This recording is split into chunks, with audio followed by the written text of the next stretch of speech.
Welcome to Norse Code, the number one podcast for your Minnesota Vikings. I'm your host and producer. My name is James Pagashnik. Thank you guys so much for listening.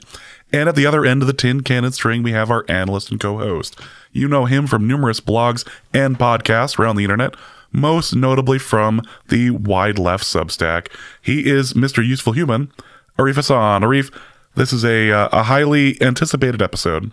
This is something that the people have been waiting for. Is it because you've switched mics? It feels like you've got a warmer, more textured voice today. No, that's due to what I can only assume is a bit of the Rona. But I do have my question for you. Is that her name? Yes. And it's from Wet and Reckless. Wet and Reckless is taking my opening jab. Mm-hmm. Where does crow rank in poultry options compared to turkey? No, I haven't eaten crow. Nope, but Carson Wentz is in fact a member of the Minnesota Vikings. I get it. It's unfortunate. If you lived under a rock, this is what we're dealing with today. It's what we've been dealing with the last couple of days, and I'd call it Arif's comeuppance, but I've not been proven wrong about anything. No, I wouldn't make that clear. The team makes bad decisions all the time. Just look at the draft, right? The team can make bad decisions. It doesn't make me wrong. No, but it is funny to watch, and we just kind of have to accept that as things go on.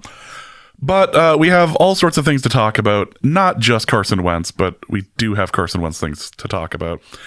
We're also going to go over the 53-man roster, changes that have come up, and some surprises moving forward into this year, and a question on some depth.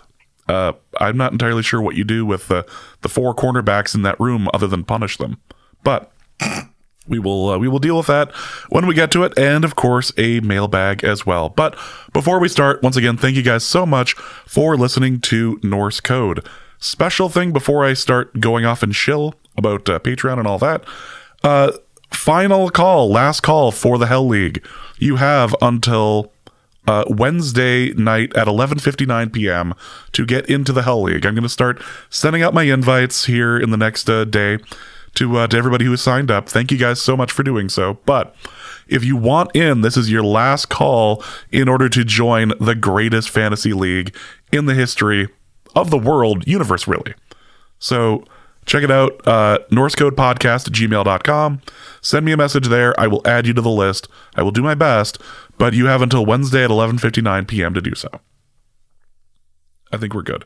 Also, if you were a part of the league like a week ago, check, because I deleted everybody who didn't win or wasn't, Norse Code staff. So check it out. Make sure you're not make sure if you're listed.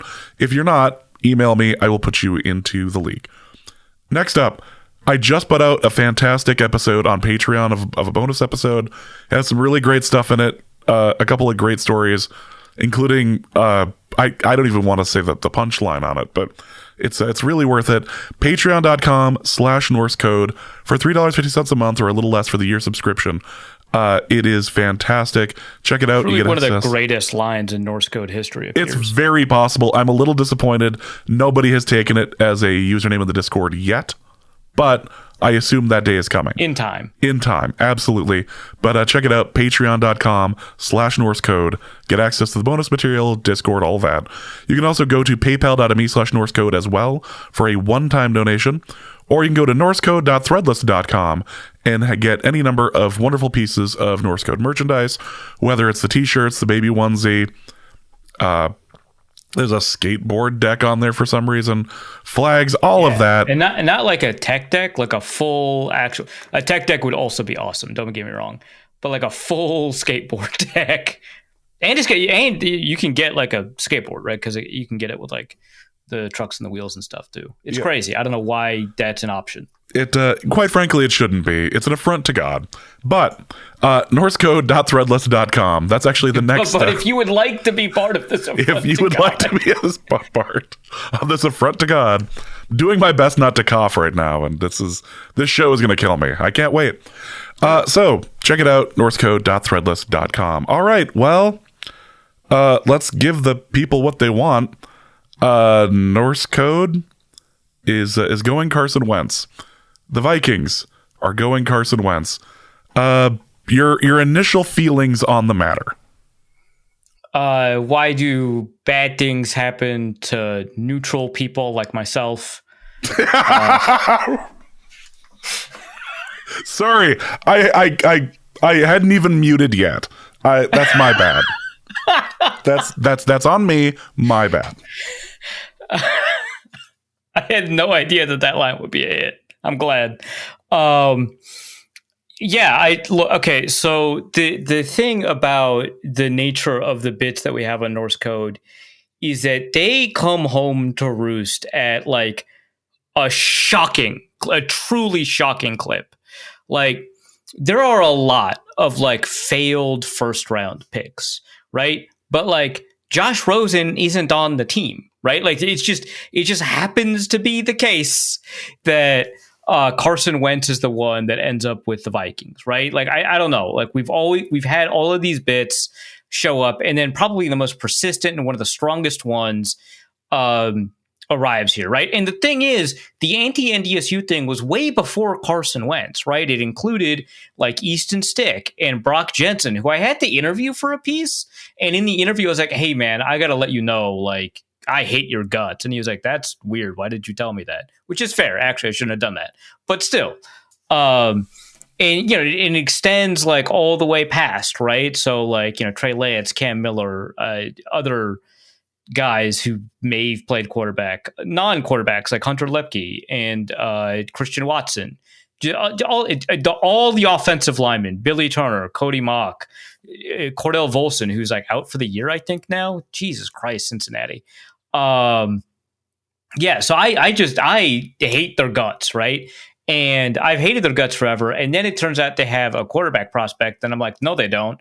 So now I'm in an argument with all the people about it, because there's a bunch of people who evaluate quarterbacks for a living who are like, hey, I think he's got it. What are you seeing that I'm not? And I'm like, I'm seeing that he sucks and is evil. And they're like, okay, that doesn't sound like a quarterback evaluation, Arif. And yeah, we just had to agree to disagree on that one. And he gets drafted second overall. He has, I think, a way overrated 2016. Then he had a 2017 that started off pretty lucky, pretty overrated. And then he had a couple of good throws in the middle there for about 10 weeks. And then the playoffs were coming up, so he had to dip out, which is what he's always done his whole life. Did it in 2015 with North Dakota State, did it with the Eagles in 2017 and 2018. And in 2019, he actually got a start, which is crazy. He actually had a playoff start. But then 4 passes in, he decided he didn't want to do that. So he got hurt, so he got out of that game. Actually, Vikings quarterbacks coach Josh McCown is the one who took over for him. Yeah, of all things. Of all things. So, yeah, no, I've hated this dude forever. I've always said he's a tight end. He still hasn't embraced it. I will say the Vikings, they do need a tight end 3. It's like right there, man. Just cross-train. Yeah, but it's worth noting that the tight end thing was never really about Carson Wentz. It was about someone else. No. The safety thing was about. Oh, the safety thing. Apologies. I'm confusing the bits because there are so many. There's a lot of bits, and they do like weave into each other in odd and unusual places. For example, Ben DiNucci got fired for the 7th time, and then he had airport beer. Airport beer hits different after your 7th cut. And then someone in the comments was like, you threw a post into triple coverage, my guy. And he said, for the people. Which rules. Nooch forever. Then he got a job with CBS Sports right after that. And then the Edmonton Eskimos, I want to say, added them to their exclusive negotiation list, which is to say that if he ever plays in the CFL, I believe it's Edmonton, the Edmonton Eskimos have the exclusive rights to add him to their roster. So no other CFL team can do that. And they had to like kick off a guy. You only have a certain amount of players on that list. So, I mean, these all kind of fold in together at one point or another. And this one has weaved its way back, right? Because, you know, he goes to Philadelphia, he does well, and then I have to eat crow kind of then. But not really, because I've never eaten crow. Just keep that bit alive. Do not print that I eat crow. Don't put in the newspaper that I eat crow. And then I had to go at a bunch of Philadelphia radio stations where they yelled at me. And then they never apologized after I was right. I'm just gonna put that out there. It's their fault. Yeah, really. And then they hate him, which we'll talk about more. And then they trade him to Indianapolis, and then they hate him, and they trade him to Washington. And then they don't love him. I wouldn't say they hate him. They don't love him, and that's the end of his career. No, it's not. He goes to Los Angeles and Kansas City, and then he's here for some reason. So. That's the lifespan of that bit. It's it fills me with a certain amount of happiness, though, to see that he's landing on his feet, and perhaps it's time to pour Before the drinks. He hurts one of them. I think perhaps it's time to open up bottles and pour a little out for Carson Wentz. That's what I think. Did somebody? What do you say, mean? He's did died somebody say already. Bottles? What? Want to say that one more time, Eric? Bottles, like a 2019 national champion vintage that I have, NDSU versus James Madison. That bottle that I have right in front of me. I can't believe you did this. Oh, this was so sweet. Oh, this is worth it. I don't care that the Monkeys pod turned and granted my Carson Wentz wish to 9 years too late and a completely washed up career later. This was worth it. This moment. Oh, what a setup. What an alley-oop. I hope I dunked it well enough. Oh my God. That's insane. What's important to note is that Eric Thompson here might actually, I'd say have a bit of less of a bias toward Carson Wentz as far as his stats are concerned, but maybe at least doesn't see him as like completely evil. Well, Eric Thompson plays the wrong kind of football. I can tell you that. And I wish this was all on camera, because I have my bottle of wine, I have my Bison hat and T-shirt on as well, just in case that there was. So, yeah, it's a day of celebration. Arif, they upgraded the backup quarterback position. I'm sure you've written about it, you've tweeted about it. That's what they needed, and they maybe in theory did, even if it was with a tight end 3. You walked right into the bit. This is the best part. Like you had no idea the ambush is coming. No, because I never have the recording window open. I had no idea. Were you initially called upon for yesterday, and then when I canceled for honestly the stupidest reason, you had to reschedule, or was this actually last minute? Oh no, this was planned. This was premeditated. Like when the rumors first came out, we were Jesus. We were like, okay, I believe the transcript was, if the inevitable happens, we need you on the show. And I said, I am ready. Happens. I am, because it's you said at the top of the show, you walked right into the bit. Like this is, of course, everything comes to fruition. And I was ready last night. Actually, tonight worked out a little better for me as well, because kids had the wrong football kind of practice. So of course they did. This is perfect. This is wonderful, and I am so glad that I could revel in this moment with you, and we could celebrate together as Vikings fans to get something that we've wanted for going on a decade. It's a beautiful thing, Ever since the 2015 run, which he kind of participated in, you've been waiting for this moment.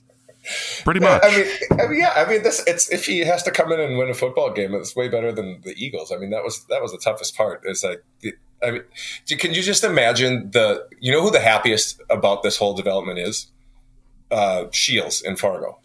They are going to sell 7 million number 11 purple Carson Wentz jerseys. There's no way they're ever going to keep that stocked up appropriately for like the next couple of weeks. I mean, I have friends and kids of friends from people I went to college with at NDSU, and the moment that Wentz got drafted, they became Eagles fans.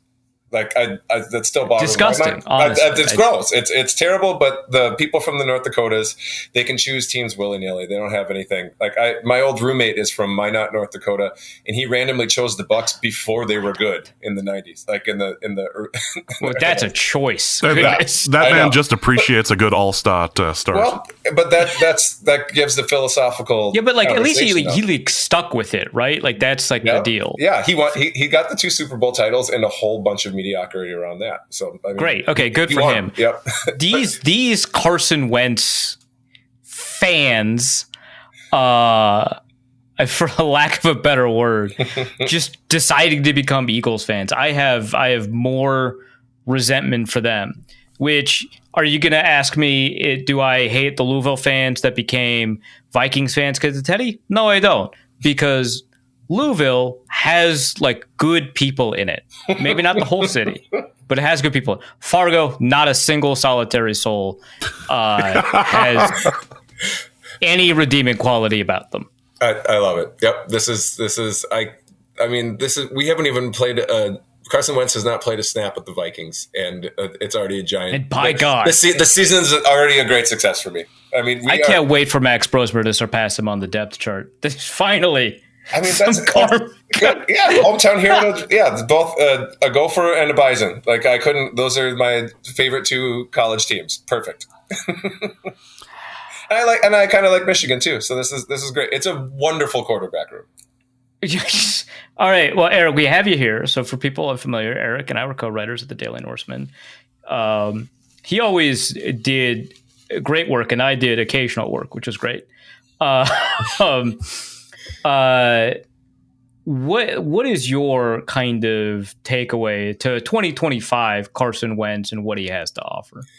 I mean, let's face it. If McCarthy goes down again and Wentz is the option, I am the biggest Bison homer you'll ever meet, but I would be very concerned. I'm still realistic. Like, this is still my Vikings. Now I have to actually, I'm going to. I have to think about this. This is a great part of the bit because they don't have to play football yet. Like Carson Wentz doesn't have to take the field yet. We didn't have to see any preseason mistakes we just got him on the Vikings. I'll talk about that. He engineered that on purpose. I mean, why not? Because it was all positive and no negatives, and same for me. So as long as he's sitting there looking nice in his purple and wearing weird outfits to the games walking in, great. But I really hope that McCarthy and maybe even eventually Brosmer take him over. Again, like I said, I got my wish just 9 years too late. It couldn't happen to a better person, I guess. I don't know, man. F you. Well, I am so glad I could join the show, and it was so wonderful to hop on live and listen for the first few minutes and just have you give the Carson Wentz anthology right in front of me, knowing that I was walking right into. I had no clue. Yep, this is a masterclass. You must congratulate your co-host on James. No, this is our last show together. Actually, this is the end. I heard you stirring like after I joined. I thought you were like literally taking off your headphones and walking away. I'm like, oh god, we quit the show. We have broken Arif. But nope, I wouldn't dream, and it's not like other shows where Arif has a squad. We have a small support group, and that's just what we're trying to provide here. Love it. No squads, only support. Okay, well, I'll let you guys get back to it, but this is wonderful, and thank you so much, James, for bringing me on, because this was this chef's kiss. This is 11 out of 10. Perfect. I hope you hurt yourself. Go ahead and all the best, Arif. Go ahead and close your window, and it'll send the recording to me. Thank you so much, Eric. Thank you, and this has just been weird, really. Apologies for surprising you with somebody like that. But okay, this sounds like you're about to pull something else now. No, I just want to get another point of view on this. That's all I want to do. Okay. Who did you bring? Was it Luke? I'm not. Hi, Arif. Oh, are you happy about Carson Wentz joining the Vikings? Because I sure am. I think that's the signing of the offseason. We have Draw Play Dave on the line now. Yep. Hey, Dave. Hi. How excited are you? Is there a negative excitement? Can you be negative? I want to die. How are you? It's very rare for me to feel better about the QB room of my team than yours. Yeah, how's Mullet Dart doing, man? You know what? He's got swag, and after 6 years of Daniel Jones, I don't care if he sucks. At least he's fun.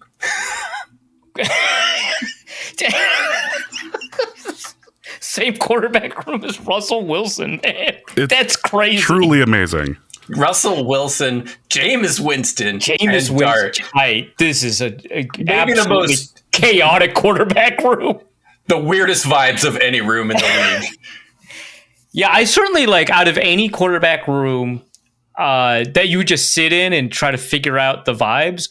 Probably the second worst, like the second most uncomfortable, after of course the Browns.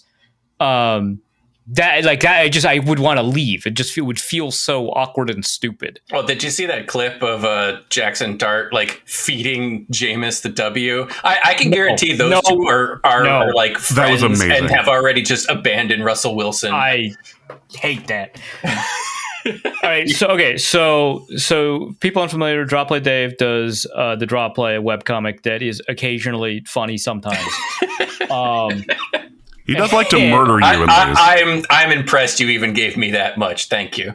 It sometimes James goes out of his way against my wishes to commission and even pay this monster to produce artwork for the show, or I guess just for the Discord, the most egregious artwork I've ever seen, which actually people that I am dating have found. It's ruining my life,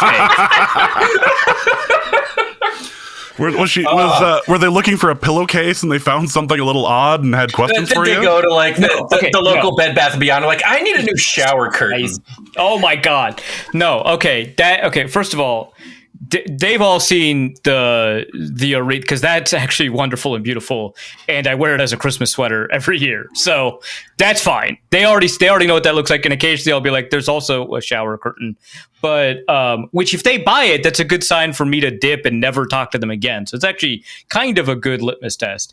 But no, it's like, oh, like you're on Twitter or whatever, right? Or like, hey, you have people who like, pay attention to what you have to say. And I'm like, yeah, no, that happens.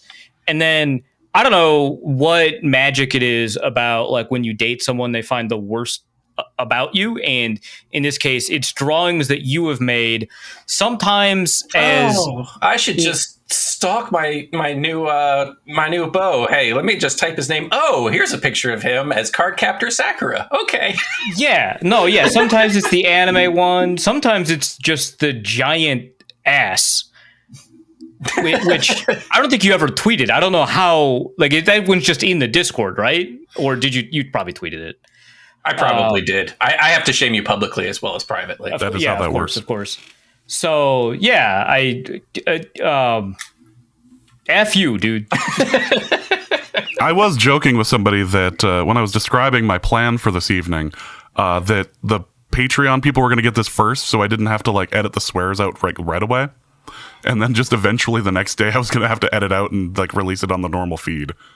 I think I'm doing a pretty good job. So far, so good. So far, so good.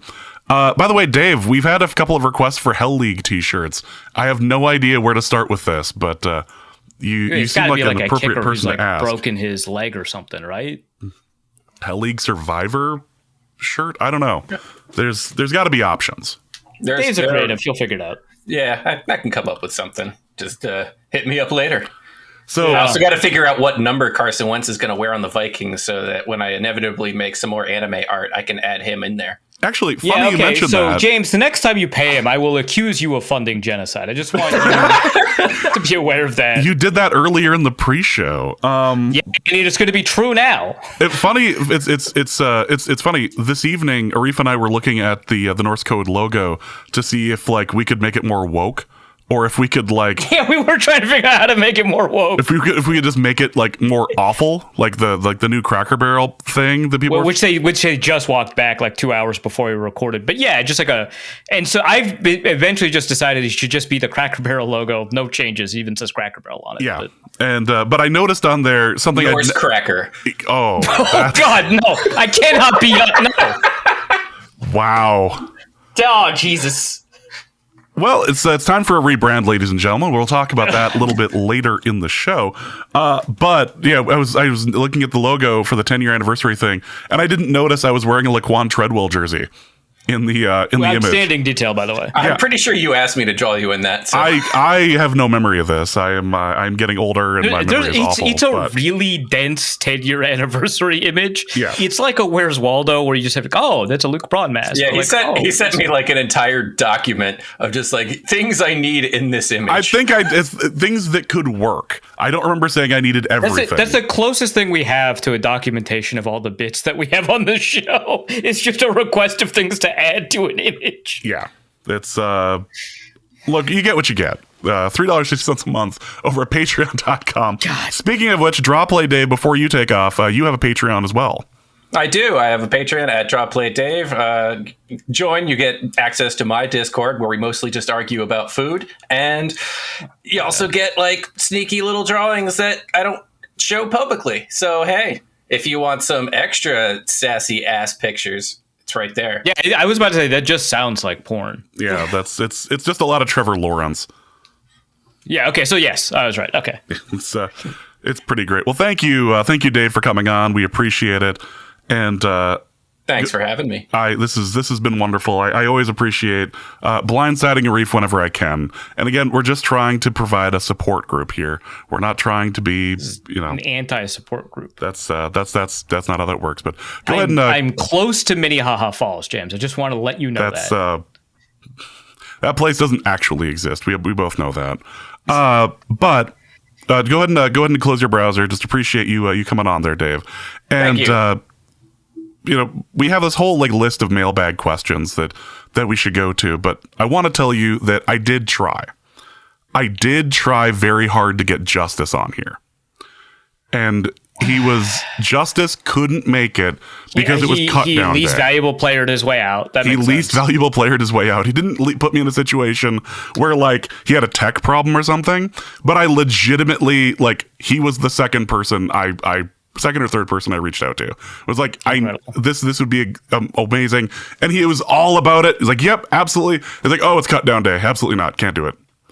Yeah, that sounds about right. Yeah. So instead, I found someone you hated more. What? Okay. Solak? Something like that. Luke, why don't you go ahead and recite something for Arif here? Hey guys, glad to be a backup. Oh, Jesus I'm just like Carson Wentz. I'm trying so hard not to swear right now. Now, I think now we swear last time I came on this show. You did. Yes, you did. This friggin' West Coast liberal. I think now it counts as having a squad instead of having a having a support group. I think it becomes a squad now. A support squad. A support squad. Same. Okay, yeah, the same. There's wonderful two letters that we've settled on. You know what a really woke liberal thing to do would be? Tell me, Luke. Write poetry about this. I've written you a sonnet, Arif. God. I'm a professional, and I'm not swearing. Would you like to hear it? No. Fargo, North Dakota. Fine place to live. There played a big QB with picks to give. But in Grand Forks, far away and lesser, there lived a writer and take possessor. He hates Carson Wentz. He hates him. Abhors. He spits and sneers as Philly's redhead soars. But hope springs eternal. ACLs sheer. Victory laps taken year after year. God. Rivera and Reich, he thought Wentz was done. Career on decline, no longer the one. But he was not quite as safe as he thought, for in his backyard, a QB room fraught. The backups had failed, the roster redrawn, destroying the life of Arif Hassan. Beautiful. Honestly, why do you waste what little intellectual capacity you have on that? I thought you loved it when I wrote for you, Arif. I've never liked it. You've been asking me to write for you. I wrote for you. That's not what I mean. Okay. Okay. I just assumed that you had ChatGPT do this somehow. I did not. I know. God, Jesus Christ. I would never use AI for a creative project. I know. Okay, but Even if it's going to make fun of a reef. Being ironic, I would never do that. Yeah, That's a coward's move. the friggin' Dr. Seuss approach to rhyming here. God damn it. There it is. Sorry, James. That was a non-Shakespearean sonnet for the poetry heads out there. And I know Yeah. that it was not Shakespearean because the rhyming scheme was not in the right order, but really, it can still be non-Shakespearean. And Iambic pentameter aside, it was very lovely and fitting. It was not lovely. It was evil, and it's unleashed beasts into this world that we now have to slay. And that's really his fault. all I do. Yeah. I mean, there is that. They all have his mask.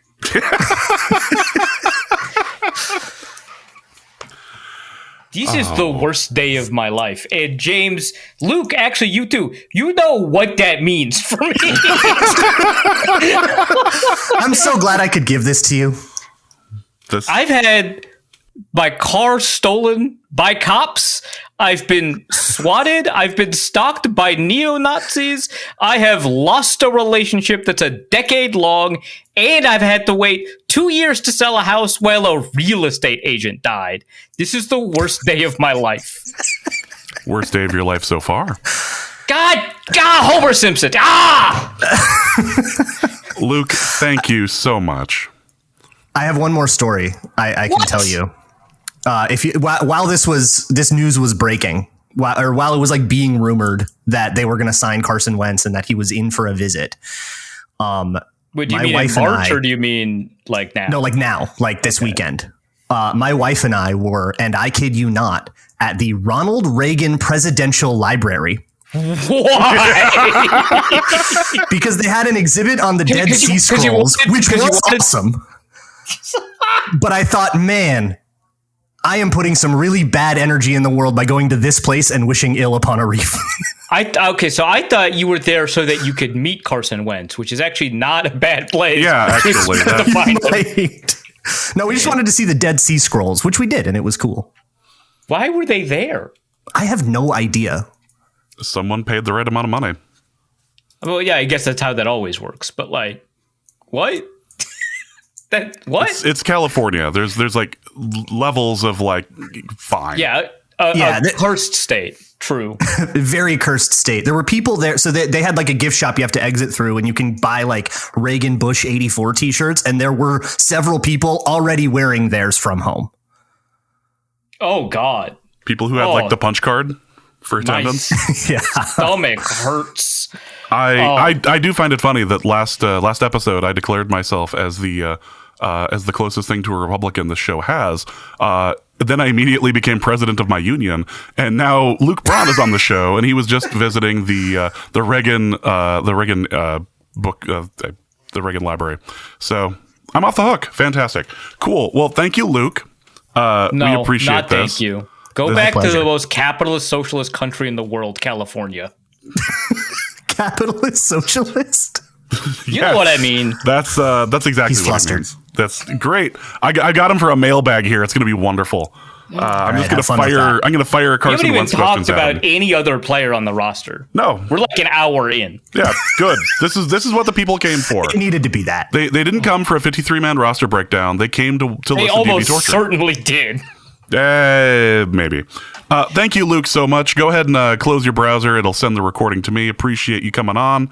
Locked On Vikings for your 53-man roster breakdown. You don't have to plug him. What the hell? We have so many mailbag questions. I want to let you know that's it. There's nobody. Yeah, can I trust that? Well, Justice isn't available, and Dusty's busy, so no. Right. I just letting you know. There's no other surprises that will likely pop out. So we'll see how that goes. But we do have a couple of mailbag questions about Carson Wentz's situation here. HVAC Repairman asks, what does it feel like to have finally paid the piper?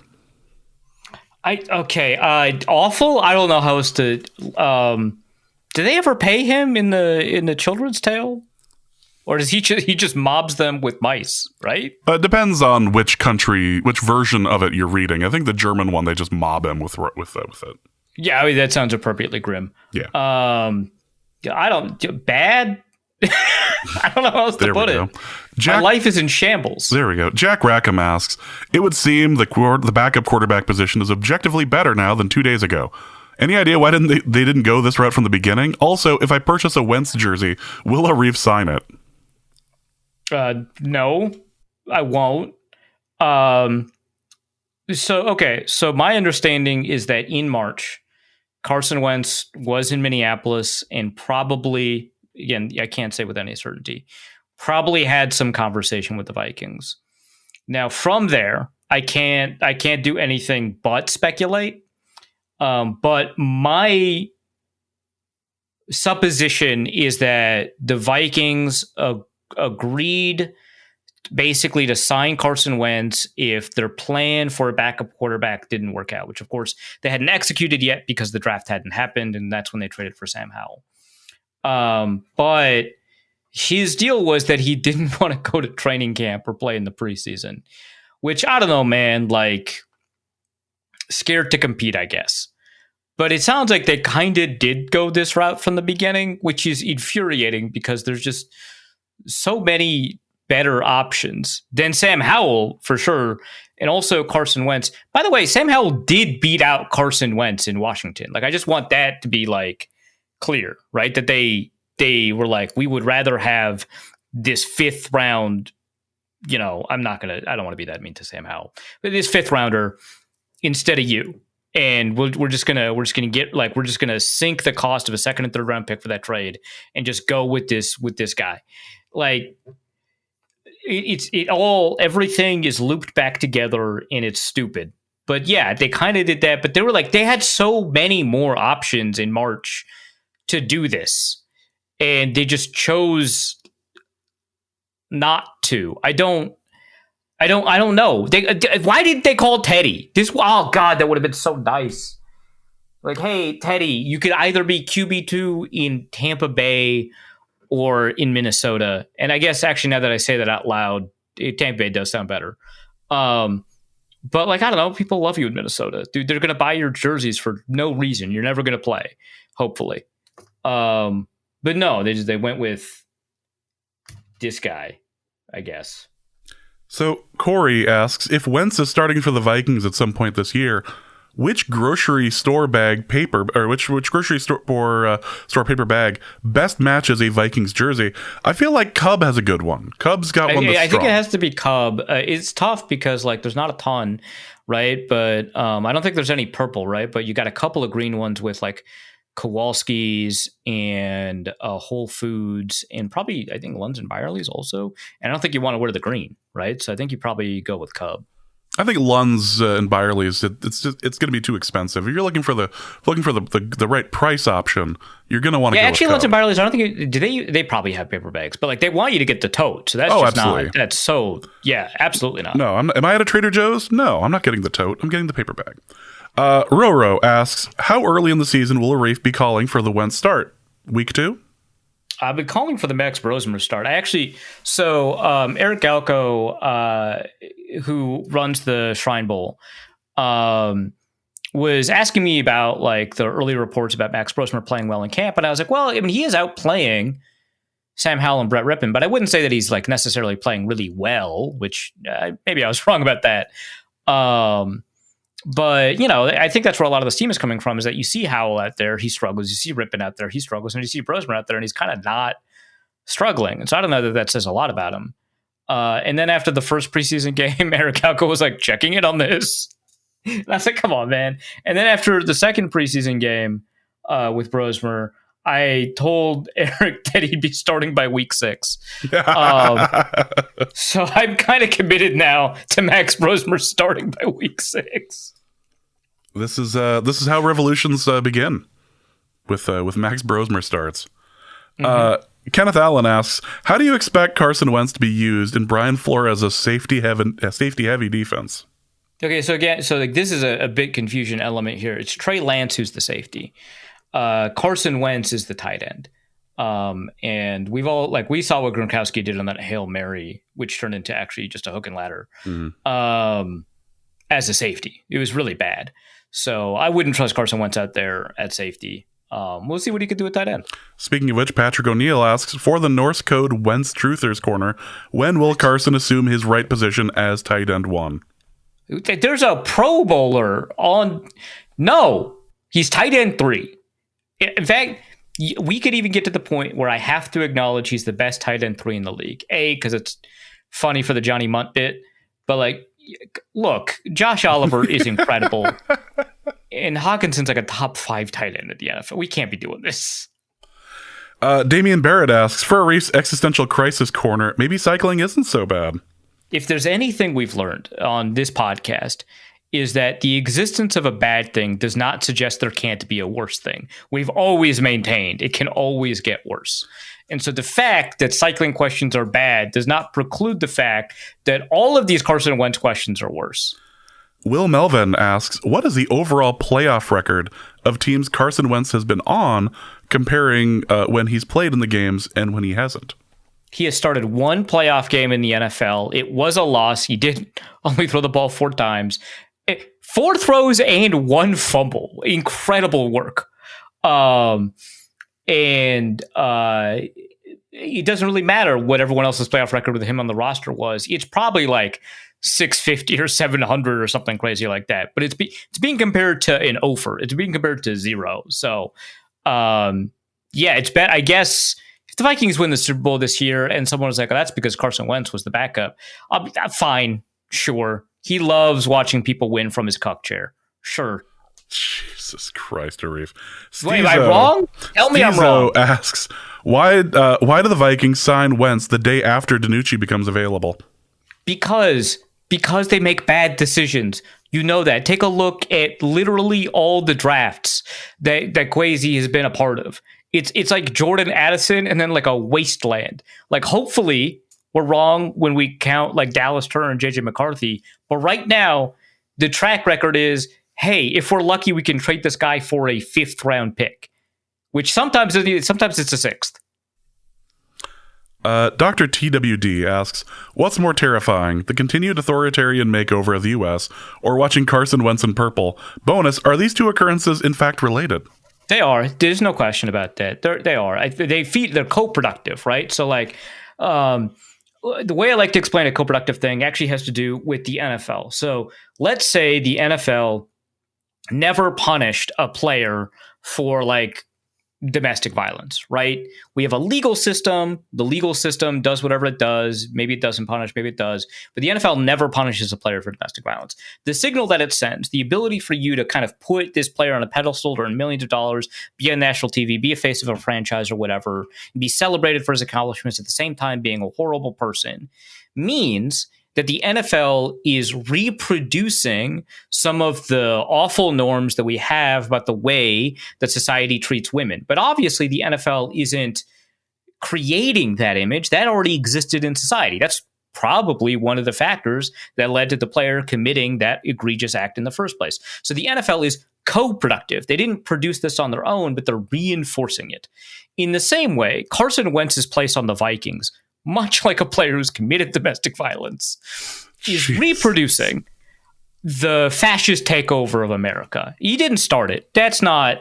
I'll blame him for a lot of stuff, but that's not on him, although I will say he did enter the draft the same year Donald Trump ran. So it's curious, worth investigating, but his place on the Minnesota Vikings is reinforcing some of the kind of larger systemic issues that we're seeing across the United States. My 4-year-old plans to replace me asks, for a Reef's North Dakota corner, would you rather move to the neo-Nazi town in North Dakota or cover a Carson Wentz as Vikings quarterback MVP season? Okay, so the question is a little bit malformed because it's actually super easy to answer this one, because the quote neo-Nazi town in North Dakota, Leith, North Dakota, is it Leith? I think it's Leith. Leith, it's Leith, North Dakota. Leith, North Dakota. Leith, North Dakota no longer has any Nazis who own property. The one Nazi that is there is in jail, not for being a Nazi, just for being a drunk a-hole. Which, like, you know, that's related, right? Yeah. But they planned to take over the town, and the town was like, screw you. No, absolutely not. We're not going to let that happen. And then they didn't. So that town rules. There are only 20 people there. So it would be tough for me to move there, but easy, right? A bunch of people that I immediately know have my back versus watching Carson Wentz win and then I have to like box online for the next 20 years. No, not worth it. Let's go to B Percenter, who asks if Carson Wentz pulls a Nick Foles. Yes, if Carson Wentz pulls a Nick Foles this year and the Vikings win the Super Bowl, will Arif get a Vikings tattoo with Carson Wentz's signature in it? They'll be very funny for the bit, but I can't even commit to that. No, that's funny, but no, you got close. No. Chandler asks, does trading for Carson Wentz mean Lions fans online were actually right about TJ Hawkinson secretly being a bad football player and a bad person?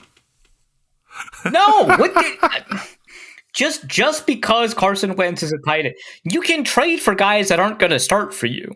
Like, and also the Vikings didn't trade for Carson Wentz; they signed him. Just straight up, he was just.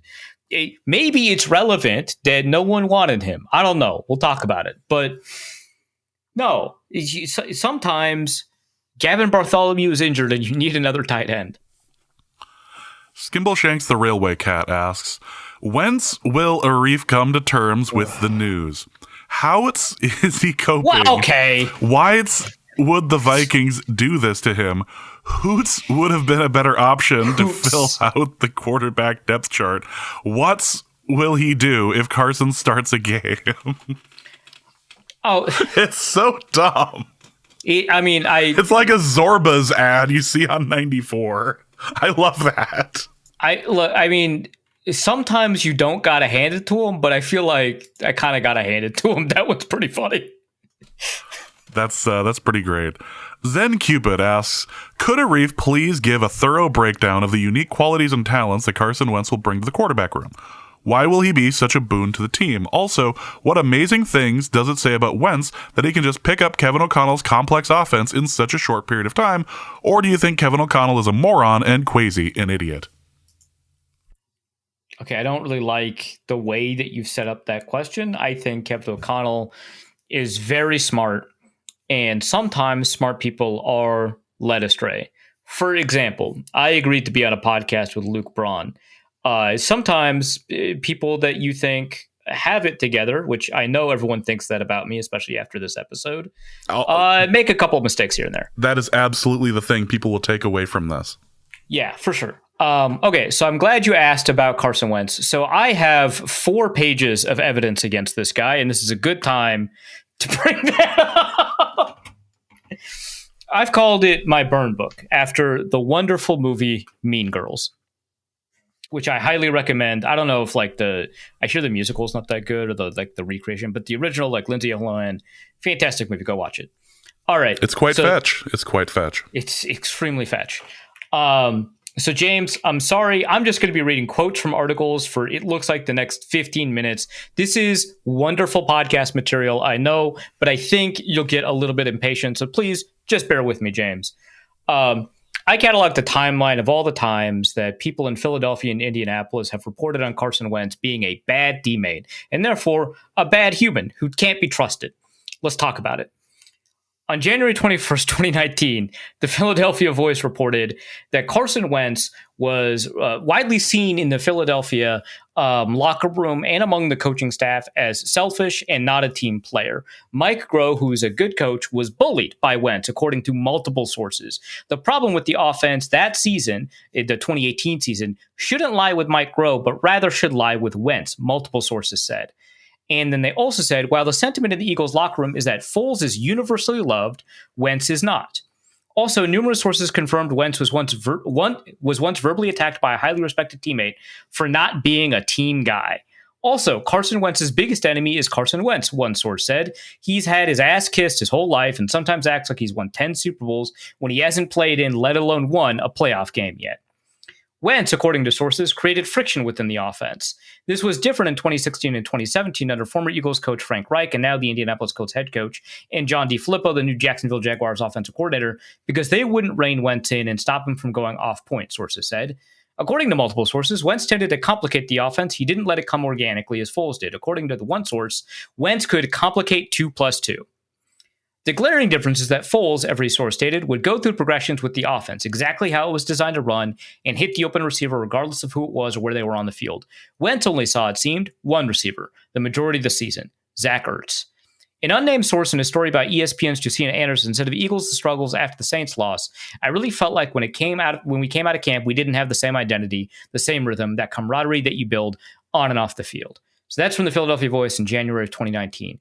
That preceded a 2019 run that wasn't that great and a 2020 run that was truly awful that saw him get benched. And so after that, we got a bunch of news stories after the 2020 season. So from ESPN on January 3rd, 2021, Carson Wentz's relationship with coach Doug Peterson is fractured beyond repair. From the Associated Press 2 days later, Wentz's relationship with the organization is strained, according to another person close to the situation. From the Philadelphia Inquirer, January 16th, 2021, every great quarterback wants to be coached, and they want to be coached hard by the best, and it doesn't seem like Wentz wants that, one source said. It's kind of like whoever's coaching him is working for him, but it can't be that way.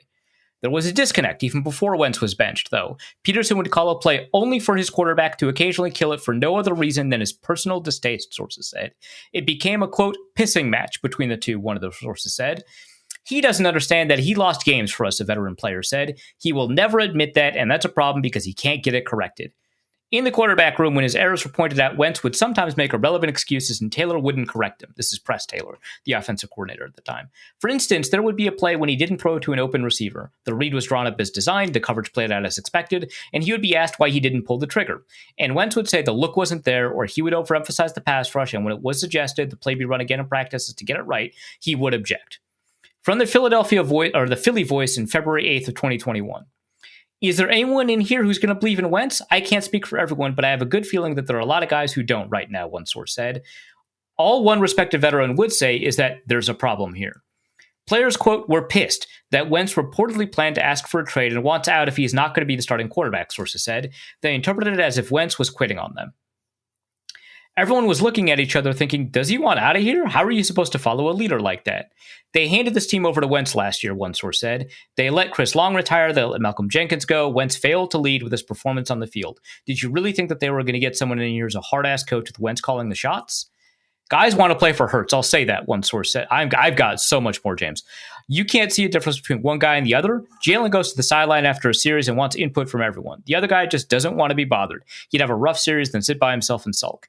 As the season wore on, I didn't see any improvement in his mechanics, but as the season wore on, I think, too, it became more mental than physical. There were so many times their receivers were open and he wasn't pulling the trigger. The design of the play was there. That's from Ron Jaworski. Carson has to look down the barrel. You can't run and hide. Wentz has a direct line to Eagles' owner Jeff Lurie, and because of that, the sources still associated with the organization, once again, so this is true for the 2019 story as well as the 21 story, requested anonymity when speaking about the team. Many feared retribution, just as they did when first speaking to Philly Voice for our January 2019 story. Can you believe that, man? That's crazy. All right, Indianapolis Colts from The Athletic, March 9th, 2022, after he was traded to Washington Commanders. Truth be told, some inside the Indianapolis Colts' West 56th Street facility were finished with the Carson Wentz experiment long before the team's late season collapse. For people who don't remember, they were kind of on track to make the playoffs, and then they lost a bunch of games in a row. A lot of those games were lost in the last moments because of boneheaded turnovers by Carson Wentz. Consecutive losses to Las Vegas and Jacksonville week 17 and 18, punctuated by poor play from the starting quarterback, cost the team a 97% shot at the playoffs and led to owner Jim Irsay, RIP, calling it an epic shortfall that stunned and shocked and appalled us all. Wentz's play, as inconsistent as it was to close the year, wasn't the deciding factor. Colts brass simply didn't trust him to be the franchise quarterback moving forward. Some grew frustrated with what they deemed a lack of leadership, a resistance to hard coaching, and a reckless style of play. And the fact that the Colts were willing to move on from him without a viable plan B in place, not to mention a thin free agent class and no first-round draft choice, is especially telling. That's how determined the Colts were in their decision. I stuck my neck out for him last year, Reich admitted earlier this month. That was at the Combine. Make the layups, just make the layups, he told the quarterback in a meeting 2 days after the Jacksonville loss. Later asked if a quarterback 6 years into his career could change his style of play and improve in the areas he struggled, namely accuracy and decision-making, Ballard offered a telling assessment of the quarterback. I do think accuracy can get better and you can drill it, but usually when you get into the game, you usually revert back, he said. Remember, both the Colts and the Eagles took on significant guaranteed dead money to get rid of him. $15 million in Indianapolis, $33.8 million in Philadelphia. And with the Washington Commanders, October 10th, 2022, CBS Sports says, when asked at his press conference Monday what sets other teams apart, Rivera simply said, quarterback. Truth is, this is a quarterback-driven league, Rivera said. The teams that have been able to sustain success, they've been able to build it around a specific quarterback. Now, these are quotes from two different moments in time. The first one was at a presser where somebody just asked him a question. The second is him attempting to clarify that he didn't mean that Carson Wentz was bad. He meant he just didn't have time with Carson Wentz. But that doesn't feel right. ESPN reported on October 13th, 2022, sources familiar with the deal say that it was Snyder who pushed for Wentz, and Commanders football staffers have told people around the league as much. It was 100% a Dan move, says the source with knowledge of the inner workings of the deal. They didn't want him. So that's kind of what we get out of that. Those are the reports on Carson Wentz being a bad teammate, a bad locker room leader. Those are 3 years ago, right? So maybe he's changed. And I should acknowledge a couple of things here. One, I was a much worse person 8 years ago, right? Maybe it's the same thing for him. So maybe he's changed. Two, he's been around Sean McVay and Andy Reid. They've added him as backup quarterbacks. That probably means something, right? So I just want to get that out there. Three, players did not provide very much in the way of anonymous sourcing for the Washington Commanders that suggested that they thought he was a bad locker room leader. Some of them, especially early in the season, pushed back against that. I do want to acknowledge that too, that mostly players were, it sounded like, really excited about Taylor Heineke, but not like upset when Heineke was benched for Wentz later that season, which, by the way, that did happen. Wentz was like hurt, and then Heineke played, and then Heineke was doing well, and then they lost a couple of games, and they went back to Wentz. And players loved Heineke, and it sounds like they were kind of fine with Wentz coming back, just because, you know, you started losing games, and you gotta change things. So it sounds like the locker, and he's talked about kind of things that he kind of did poorly, so maybe it's changed. And again, Kevin O'Connell knows Sean McVay really well, and if, you know, you can make the argument that if Carson Wentz was a bad locker room guy there, then it wouldn't have worked here. But also is kind of telling to me that they never brought him back, right? Like, he's just not been a backup quarterback at the same place for any amount of time. I feel like that's relevant. I also have a small scouting report on him that I think is relatively objective, if you don't mind, James. Relatively objective, he says. Yeah, I mean, like, look, okay, are we going to pretend I can be objective after everything that's happened over the past hour and a half? No, I suppose we can't. Okay, let's start with the scouting reports that I found after his 2016 year, because I just find them funny. Frank Reich said, I think physically he reminds me a little bit of a combination of Andrew Luck and Aaron Rodgers. And then Doug Peterson says, he reminds me of Brett Favre. And then Jason Peters said he could throw just as good as Rodgers on the run on the move. That's who he reminds me of. And then Doug Peterson again said, I hear him just even in the building. He's constantly talking to guys about plays and routes and protections. It's Peyton Manning-ish. You hate to label it. I don't want to put labels on a guy, but that's how Peyton prepared. And the iconic quote of the early Carson Wentz era from the NFL Network's Brian Baldinger.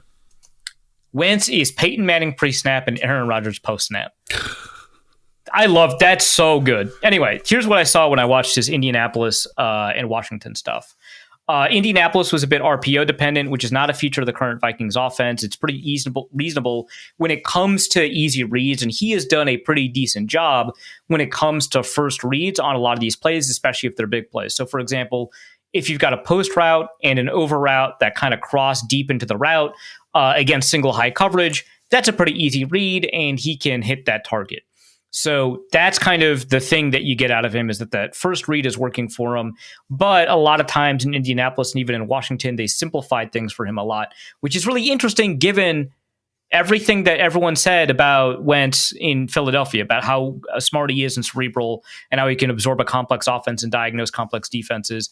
And in Indianapolis, as soon as his first read goes away, it's not there. So they go out of their way to make sure it's a one read offense whenever possible. I think that his footwork has gotten worse since 2017. He takes extra steps to get comfortable. He does like these hitch steps, and his athleticism is helping him there a little bit because he can get into that hitch step a little bit more. But he's not throwing out of the drop back very often, which does happen a lot in the O'Connell offense, which I'm a little bit worried about.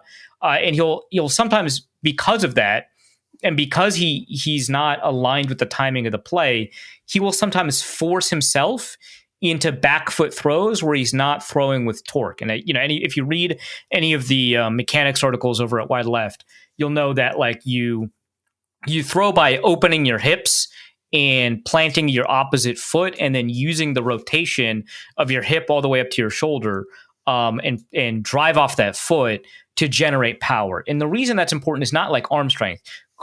This iteration of Carson Wentz, as far as I can tell, is always going to have arm strength on these throws, even when he's throwing off of his back foot or he's not rotating through his throws. But he loses control. And so he's actually a really inaccurate quarterback on some pretty similar throws. I gathered a bunch of PFF data for like the past 4 years on Carson Wentz, and of let's see if I can get this right. Of 53 quarterbacks, he ranks 40th in accuracy rate, which accounts for drops. It's, and it's not as if he's throwing super deep. He actually has a league average depth of target in that period of time. And despite the fact that the knock on him is that he holds on to the ball too long, which I did notice when I watched, it was not a product of, inviting pressure because he was getting rid of the ball too slowly. He had 2.7 seconds on average, which is about league average. His PFF grade over that time also ranked 39th out of those 53 quarterbacks. So he just barely beat Joshua Dobbs, Aiden O'Connell, and is behind Mac Jones. So that's where we're at that way. So he keeps his gate closed. I remember that's what I was talking about with his hips. So he doesn't really open his hips up into the throw, and he remains pigeon-toed in his throws and then carries the ball too low. So he carries the ball around his waist or just below his pec, when a lot of quarterbacks carry it a lot higher.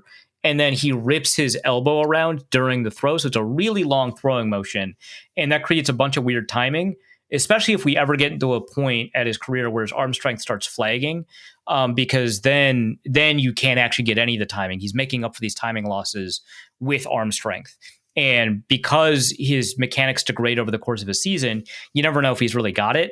And it also leads to that lack of control. So I don't think he's ever going to be an accurate quarterback because there's multiple points of failure that are leading to this lack of control. I think he's lost a little bit of athleticism since his injury. He's, I think, really frantic in the pocket. And so when quick pressure arrives, he tries to scramble around too much. And he hesitates a lot more now than he did in 2017, when his first read isn't there and you'll hold on to the ball and invite a lot of pressure. So that's my breakdown of Carson Wentz from like a film perspective. But hey, if you can get him on a one read and go, you're probably fine. And I hate to compliment the guy, but like, if you've got like, remember the Nick Mullins like fourth down throw was it Aaron Jones? It was like to a running back. And it was a completion. It was a one-on-one coverage. It was a completion, but it was like a truly awful throw. And it took, I think it was Aaron Jones. It took an extraordinary effort to reel the ball in. And Carson will throw that one better than Nick Mullins will. He'll like lead the receiver if you've got one-on-one coverage, even on fourth down. Which, a lot of people say with the backup, you'd rather have a more volatile backup than like a careful, methodical one that's going to, dink and donk and go through the progressions and stuff like that, because your ceiling is a lot lower. So if you play consistently, you'll actually play to lose. And I get that. I do think there were other better quarterbacks than the guy that nobody wanted. But from a philosophical perspective, it makes sense kind of to have a room that either has like Joshua Dobbs or Nick Mullins or, God help me, Carson Wentz. Do you feel like you got all that out of your system? Yeah, I think we got like some actual good stuff in there at the end that people can learn from, as opposed to just the whole execution of the bit. Yeah. Just to put a bow on this, British Rob asks, following the Carson Wentz, it's signing, not trade, but can Arif predict how the national media will spin it so that they can say that Howie Roseman has fleeced the Vikings again? Oh, this is actually really easy, because they will just treat it as if the Vikings traded for Carson Wentz because they traded Sam Howell away in order to make room for Carson Wentz. So the total transaction is the Vikings trade away Sam Howell and receive, was like a fifth and a sixth, or a sixth and a seventh, and also Carson Wentz. And so you just treat that as one package. And then when Sam Howell, who has already outplayed Carson Wentz once, I guess outplays, I don't think he's going to see the field in Philadelphia. I would rather go with Tanner McKee, but fine, whatever. When he does that, then everyone's going to be like, I can't believe the Vikings gave up on this guy. They could have had Sam Howell instead of Carson Wentz. And they only gave up a fifth for him or whatever. So that's how it happens. So, for those of you who use the time code option to skip ahead to the 53-man roster, welcome to this episode of Norse salute Code. you, by the way. whoever did that. You've shown significant perseverance in finding the show notes and then clicking on the link. So, kudos to you. We do have a 53-man roster to go over. There are more than just there's more players on the roster than just Carson Wentz. And the backup quarterback? And the backup quarterback. He's currently listed as 2 on ESPN. We'll see how long that lasts. But so, Arif, let's talk about the 53-man roster. There were a number of surprises that came up, a number of players who did very well in the preseason that are no longer on the team. Yeah. So, real quick, want to acknowledge CJ Ham, not on the roster. That's real rough for everybody. I understand. Now, mind you, CJ Ham it's not as if the Vikings are saying no. They put him on injured reserve and designated him to return so he could return after 4 games at some point. But that does mean they don't have a fullback, and it does mean that they have another roster spot available, which it applies to anybody, but we're going to say applies to the running back position because they have 4 running backs, not 3. None of whom I think I would trust to play fullback, maybe Jordan Mason. But I'm wondering kind of what happens here, and it wouldn't shock me if they add a fullback and then cut Ty Chandler, who did make the team alongside Xavier Scott. That fullback could be somebody who's not signed by any team at all, like Parker Hesse, or it could be a fullback that was just cut, like Jacob Johnson, who previously had been at least on the Patriots at least once. And I don't know, he seemed pretty good. So there are options there at fullback that they might pursue. So by the time you hear this, maybe they've already made that move. But yeah, so Aaron Jones, Jordan Mason, Xavier Scott, Ty Chandler, other running backs, JJ McCarthy, Max Brosman, Carson Wentz, the quarterbacks. Again, Ty Chandler, I don't know that his spot is safe, but there you go. Wide receiver is a little bit interesting. So taking a look at the prediction that Matt Freese made for wide left, he had Lucky Jackson making the team. Now Lucky Jackson was just coming off of kind of a rough week 2 game. And then I don't know that he really made up for it in his week 3 game. But I think the fact that he was really consistently running with the 2s and was elevated to the first team more often than not when Jefferson was injured, I think suggested to a lot of people that he might make it. Instead of Lucky Jackson, we have Tim Jones, who makes the roster. And a lot of people, including me and Luke, were reasonably confident at the beginning of the offseason that he actually had a really good shot of making the roster because he's a special teams ace. He consistently made the roster for the Jaguars without having to actually see the field for them.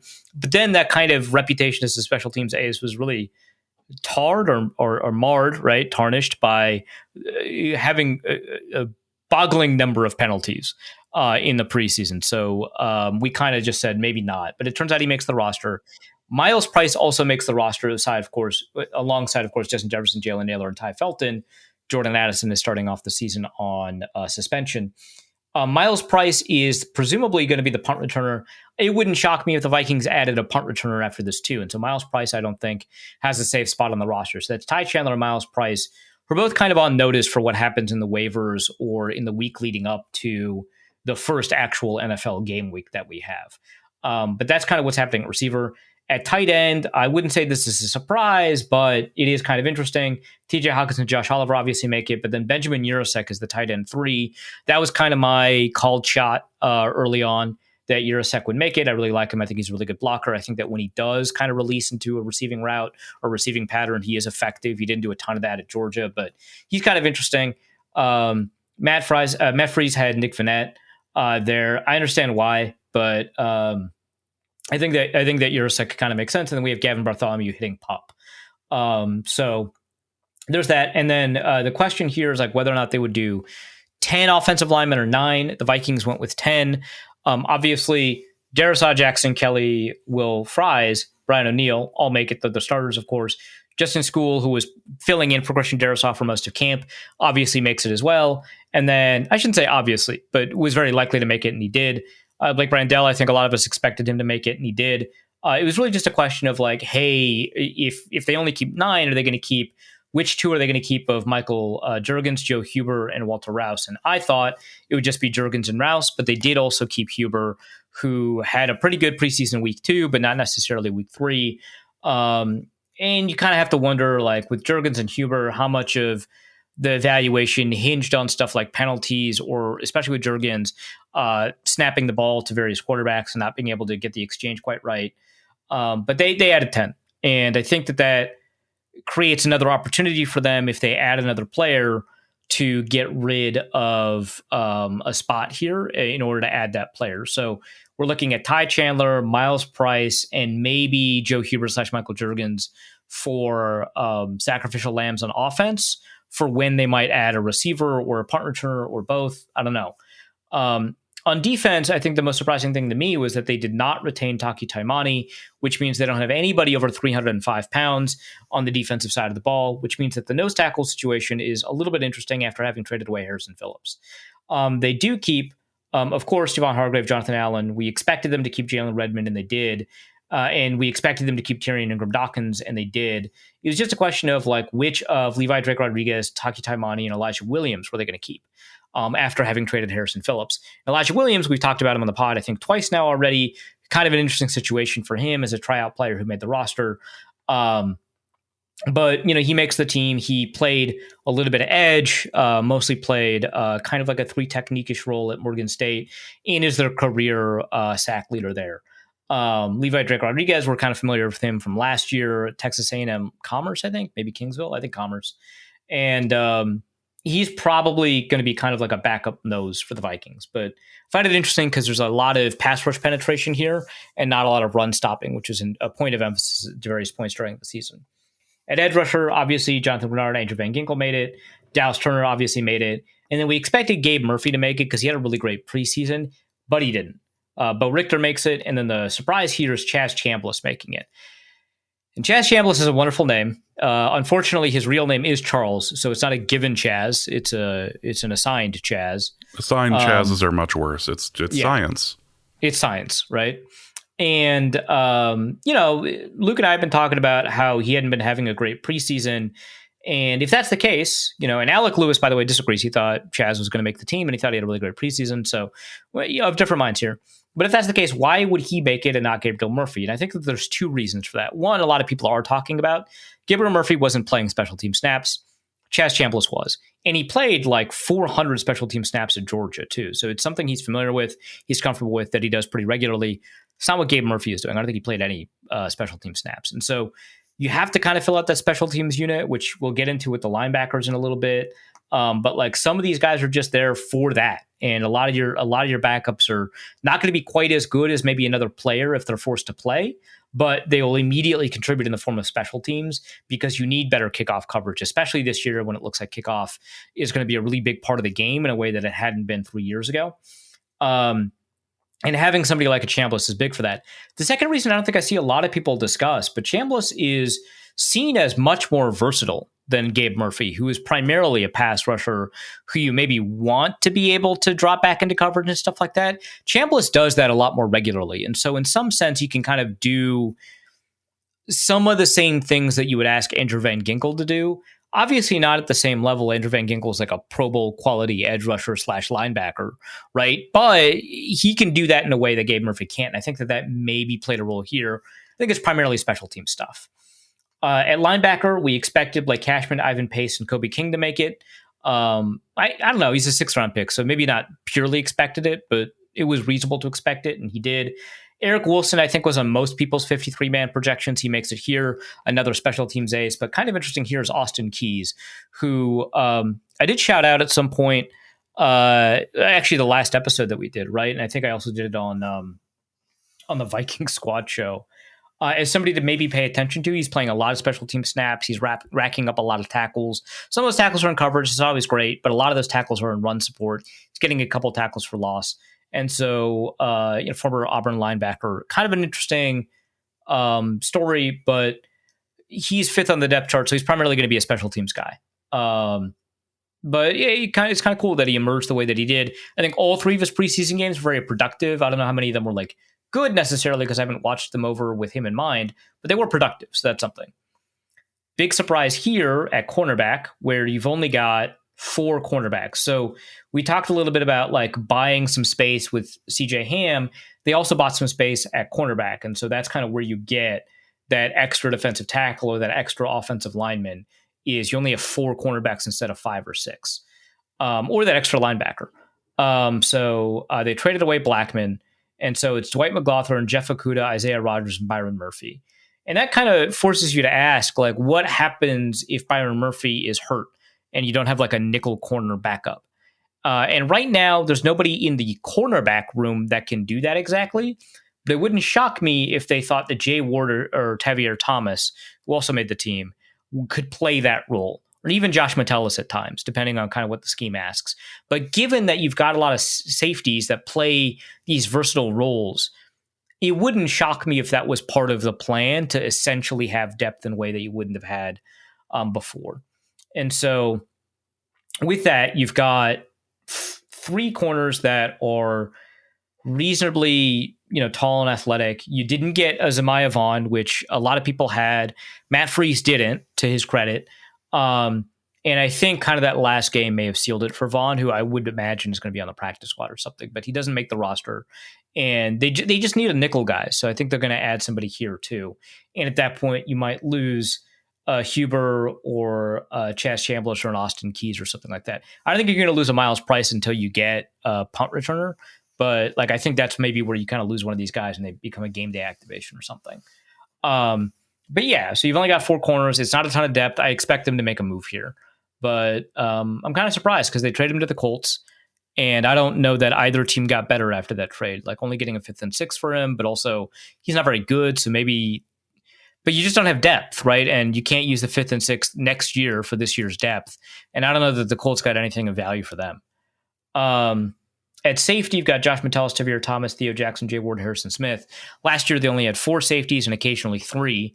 This year, they have 5, but a couple of the safeties could also be considered nickel corners, maybe. And, this is a safety-heavy defense. And so you've got opportunities for, Josh Metellus and Theo Jackson and Harrison Smith to all be on the field at once. And I would imagine something like 700 snaps, if they're all healthy the whole season, will feature all 3 of them on the field at once. Kicker, there was no competition. It's Will Reichard. Long snapper, there was no competition. It was Andrew DePaula. Punter, there was some competition between him and Oscar Chapman. It sounded like Chapman was the better punter, and he was doing a lot in terms of practicing with the special teams battery as a holder. And it sounded like he was okay at that. I don't know, in camp, but obviously we saw bad hold in the preseason, and that was kind of it, and he was gone. So that's what happens at 53. I think that covered a lot of bases there. Are there any kind of lingering questions or like kind of a talking point that a lot of people are bringing up that I hadn't mentioned? Not particularly. It was more about the the players you mentioned specifically, sacks in the preseason and everything else. So no, I think that pretty much covers it. I think we can go to the actual mailbag this time that has little to no Carson Wentz in it. Well, left, yeah. Well, yeah, we burned through some.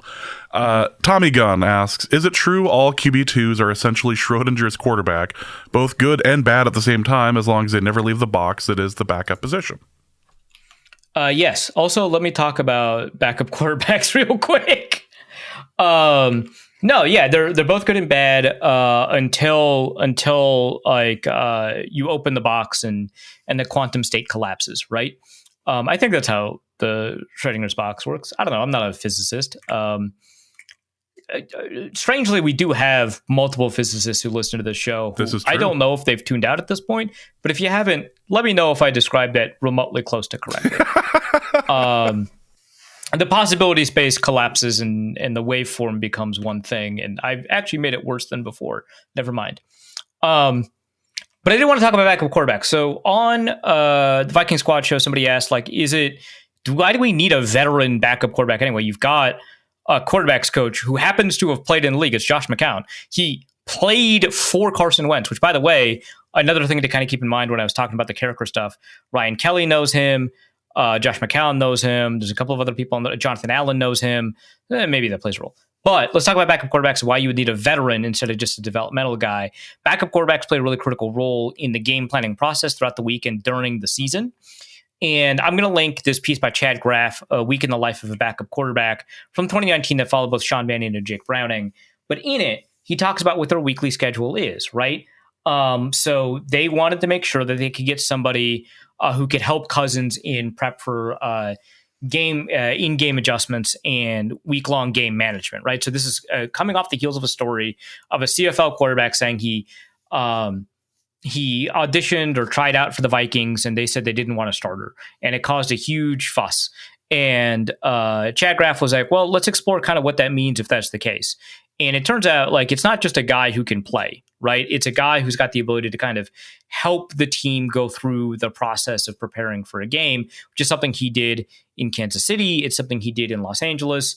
I don't know if he did that when he was the backup at Philadelphia or Washington or Indianapolis, but based off of kind of all of the things that people were talking about, maybe not. But that's the expectation he had in Kansas City and Los Angeles. So on Monday, the backup quarterbacks, their arms are not sore, so they simulate throwing 60 times as if it were a game, and then they dive into the film from the previous game, check notes, use them to cross-check, and then they break down the next opponent. They look for tendencies, blitzes, etc.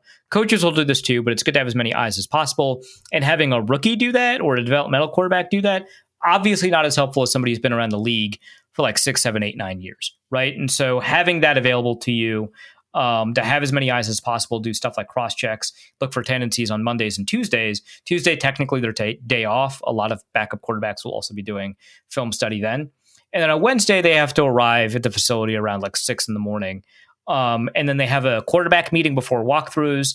And then they have a meeting, and then they have practice, and then they have another meeting. And that third meeting is one that only the quarterbacks have. Other players tend to head home after practice. So that's when they focus on the Wednesday, Thursday, Friday focuses, which are like Wednesdays like third down, Thursdays like 2-minute or whatever, right? Like they have a different situation devoted to each element.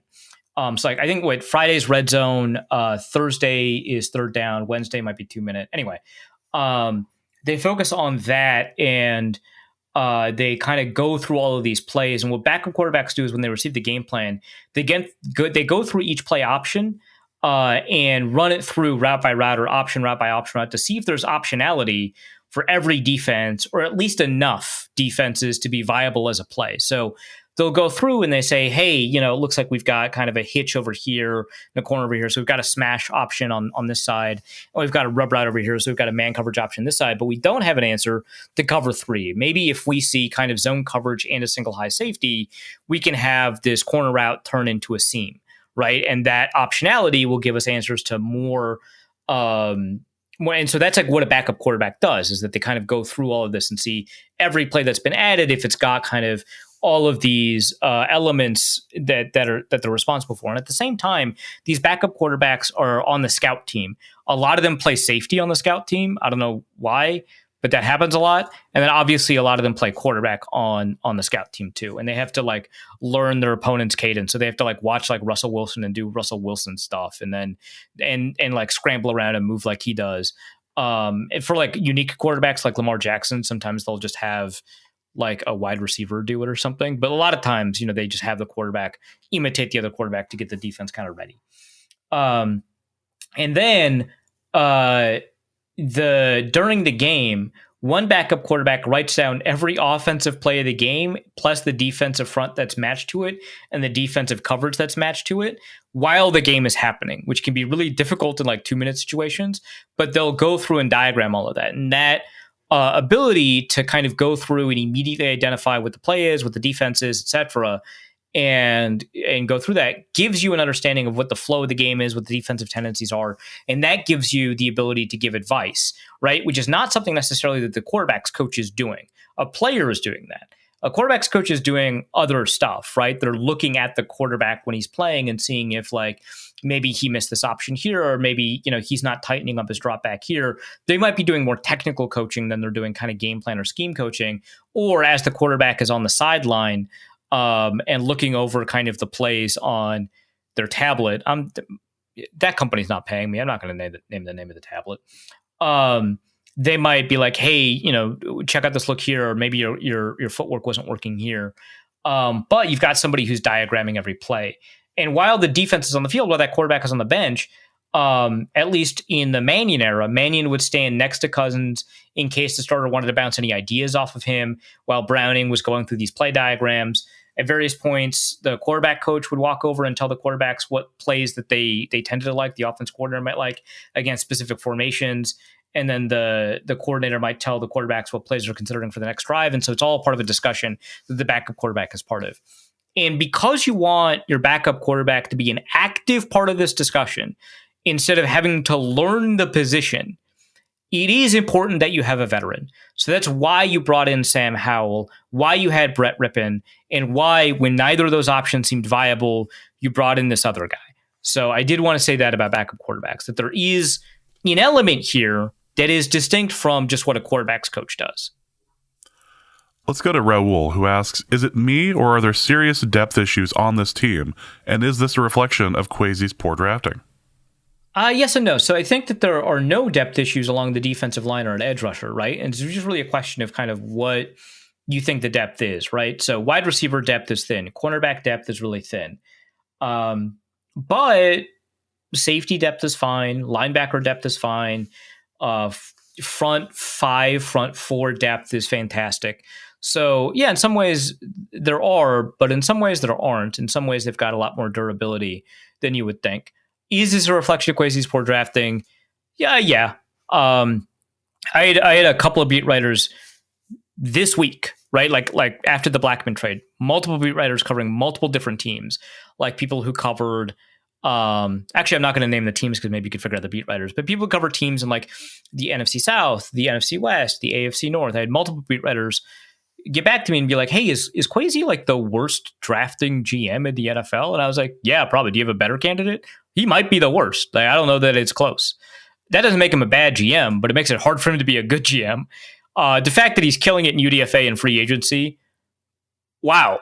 But which we have a question about that later. But yeah, I do think that the poor drafting has led to some of the crises that we have with depth on the team. And I would say the wide receiver depth is a concern. It's not alarming. It's a concern. The cornerback depth to me is alarming. And I think you take a look at teams that are, if you take a look at teams across the league, I wouldn't say that the Vikings have like a huge depth problem globally. But if you take a look at the teams where the Vikings are kind of quote unquote supposed to be, right? The Vikings see themselves as a 10 to 14 win team that's going to make the playoffs. And if that's where they're going to put themselves, and they compare their depth to those kinds of teams, it is kind of lacking. So it is also kind of a question of like, who are you comparing yourself to? Because if you're comparing yourself to the Eagles, their depth is awful. If you're comparing yourself to the Browns or the Colts, your depth is fantastic. Good work. So a little bit of relativity there. Zach Dixon asks, is it all in my head, or is the quality of play from third-string NFL players worse than the average play of most college teams? How can this be, considering those third-string lineups mostly consist of the best players on their respective college teams? I understand where that comes from. First of all, they are like playing each other, but I think the second thing is when you have the type of talent that you have in college and the ability to coach them as much as you do in college, you work within those limitations and produce schematic approaches that reduce like the cognitive load and the practice requirements to be effective on offense. There's a reason very, very few colleges run pro style offenses or defenses, right? And like in the NFL, every defense is going to be running zone coverage. Every defense is going to be running man coverage. Every defense has multiple types of cover 3, multiple types of cover 4, multiple types of cover 6 and 8, multiple types of cover 2. And they will have responses to shifts and motions and all that. And you have to absorb a whole defensive playbook. In college, some teams only do zone. Like they only do zone, and they don't even do press zone, they do off zone, right? And on offense, you've got like the hash marks help. You've got these wide open 4 or 5 wide receiver offenses where like let me kind of like put like, this is how simple some of these are. When Cliff Kingsbury was hired by the Arizona Cardinals, one of the concerns that people had is that Texas Tech didn't have a playbook. Like, this is one of the most prolific offenses in college football, and they did not have a playbook. He just never handed out a playbook. He just like went over some concepts, and that was the whole offense, and it killed the Big 12. And then he goes into the NFL, and everyone's like, "Hey, so he doesn't like do playbooks. Is that a problem?" And it turns out, yes, it was. That's how different it is. And so now you're asking a lot of these people who are not quite at the talent level of NFL players, who are still kind of above the talent level of college players, but in some ways might be comparable, who don't get time with reps, right? They're the third and fourth string, and so they get 10% of the reps that the first and second string get, right? They don't really get to learn the offense in the way that they might at college. It's going to look a lot worse because they're doing the stuff that requires a level of complexity, where in the NFL, that level of complexity pays dividends, because when you see these simplistic offenses, they might work for a year or two, but if they don't evolve and become as complex as NFL offenses typically are, they get destroyed. I mean, you could take a look at the Baylor stuff that was being run in Washington with RG3. Now, mind you, obviously RG3 was injured, right, the second year, but I think the offense got blown up. Take a look at what happened with Chip Kelly's Eagles when he didn't innovate. Now, he's done a good job since then of being responsive and adaptive and innovative. He even did that in San Francisco, too little, too late. But he did that in San Francisco. He did that at UCLA a little bit. I expect him to do it again. But it's a whole different ballgame. And so I think that's one reason these really talented players who would essentially be an all-star team in college I think a third string NFL team has a pretty reasonable chance of beating like Alabama, right? They look bad because they're not doing stuff they're used to. And also when someone looks bad, a lot of times someone looks good. It's not always the case. A dropped pass is a dropped pass, right? But these offensive linemen are getting destroyed by who? Third string defensive linemen. So they look good. So that's also something to kind of keep in mind. Let's go to Goodney, who asks, would you support limiting the amount of starters teams can rest week 17 of the season to make the league more competitive? Although the outcome of the game might not have an impact on the teams playing it, it might have repercussions for the other teams. Yeah, so if you rest your starters, maybe the other team, if they win, they win and go in, or it could be like a strength of schedule tiebreaker or something like that, where a third team not playing might go in because you lost. Or it could even be like you're forcing a 3-way tie if you lose in the division, and that's going to change the tiebreaker. So you're still going to go to the playoffs at whatever seed you're going to go into, but it changes the tiebreakers in these really weird ways. So when you're resting your starters in week 18, so I assume this is more like game 17, week 18, it can have these implications, but I still wouldn't do that. First of all, because I don't think it's really enforceable, because you bench players all the time and you can just be like, yeah, we benched Patrick Mahomes because he is bad at quarterback, but we'll reevaluate once the playoffs start. You can't really enforce that. But also the second thing is it's just a problem of the way it's constructed, right? I think it's unavoidable. I think it sucks that this happens, and all you can do is make it so that all of your week 17 and week 18 games are to be determined in terms of schedule timing, so that no one can know about the results they need to know about in order to kind of, produce this outcome. But I don't think you can avoid it. And I actually don't like the idea of forcing teams to play when they don't want to play. I think putting in a high level player, like a talented left tackle or whatever, that wouldn't have played in this game, and making him play, even injury risk aside, a game that he doesn't want to play and the team doesn't want him to play, is going to make for worse football than a left tackle who's a backup that does want to play. And then on top of that, when you don't care about playing, I think this is, I don't know that there's any evidence for this, but in my brain, personally, I think does increase the risk of injury when you're just less attentive and care a lot less. So I wouldn't want that for a couple of reasons. Let's go to Ben Greenhagen, who asks really the most important question of the episode. What's the likelihood Cam Akers ends up on the Vikings 53 practice squad? All right, so the very handsome Ben Greenhagen asks about Cam Akers, who was waived, right? And so he's just out there. Presumably another team is going to pick him up so that the Vikings could trade for him. And so we don't know until that happens, but I'm going to say week 7, maybe. So not right away, but what's the likelihood that it ever happens? I go 90%. I mean, just look at anytime Kevin O'Connell talks about Cam Akers, it's like a son, right? Yeah. It's like a son that, I mean, he has sons, but it's like an additional son. Like he gets to eat at the dinner table with the rest of them, right? He's just part of the family. Let's go to Fraternal Hoarder, who asks, did we at least get something good out of trading Sam Howell to the Eagles? Yeah, you like swapped 5th round picks to acquire him, and then you trade him away to get like a 5th and a 6th. That's crazy. That's good job. I mean, like I wouldn't call it like you didn't. That. Right? Yeah. Like if that was the whole goal the whole time, outstanding. I don't think it was, and so I'm not crazy happy about it. But you got at least something good out of it. GPA Vike asks, is there some Moneyball angle that explains the Kwesi bombing drafts, trading former Vikings draft picks for 6 7 round picks, and then trying to ace free agency and UDFAs? This is a serious question. Okay, so I don't think he's intentionally bombing drafts. I don't think that there's like any competitive advantage in like picking Lewis Seen and being like, oh, I guess, did anyone want him for like a 6th? Like, I don't think that works. But I do think that he avoids the analytics or Moneyball approach in drafting, just generally speaking.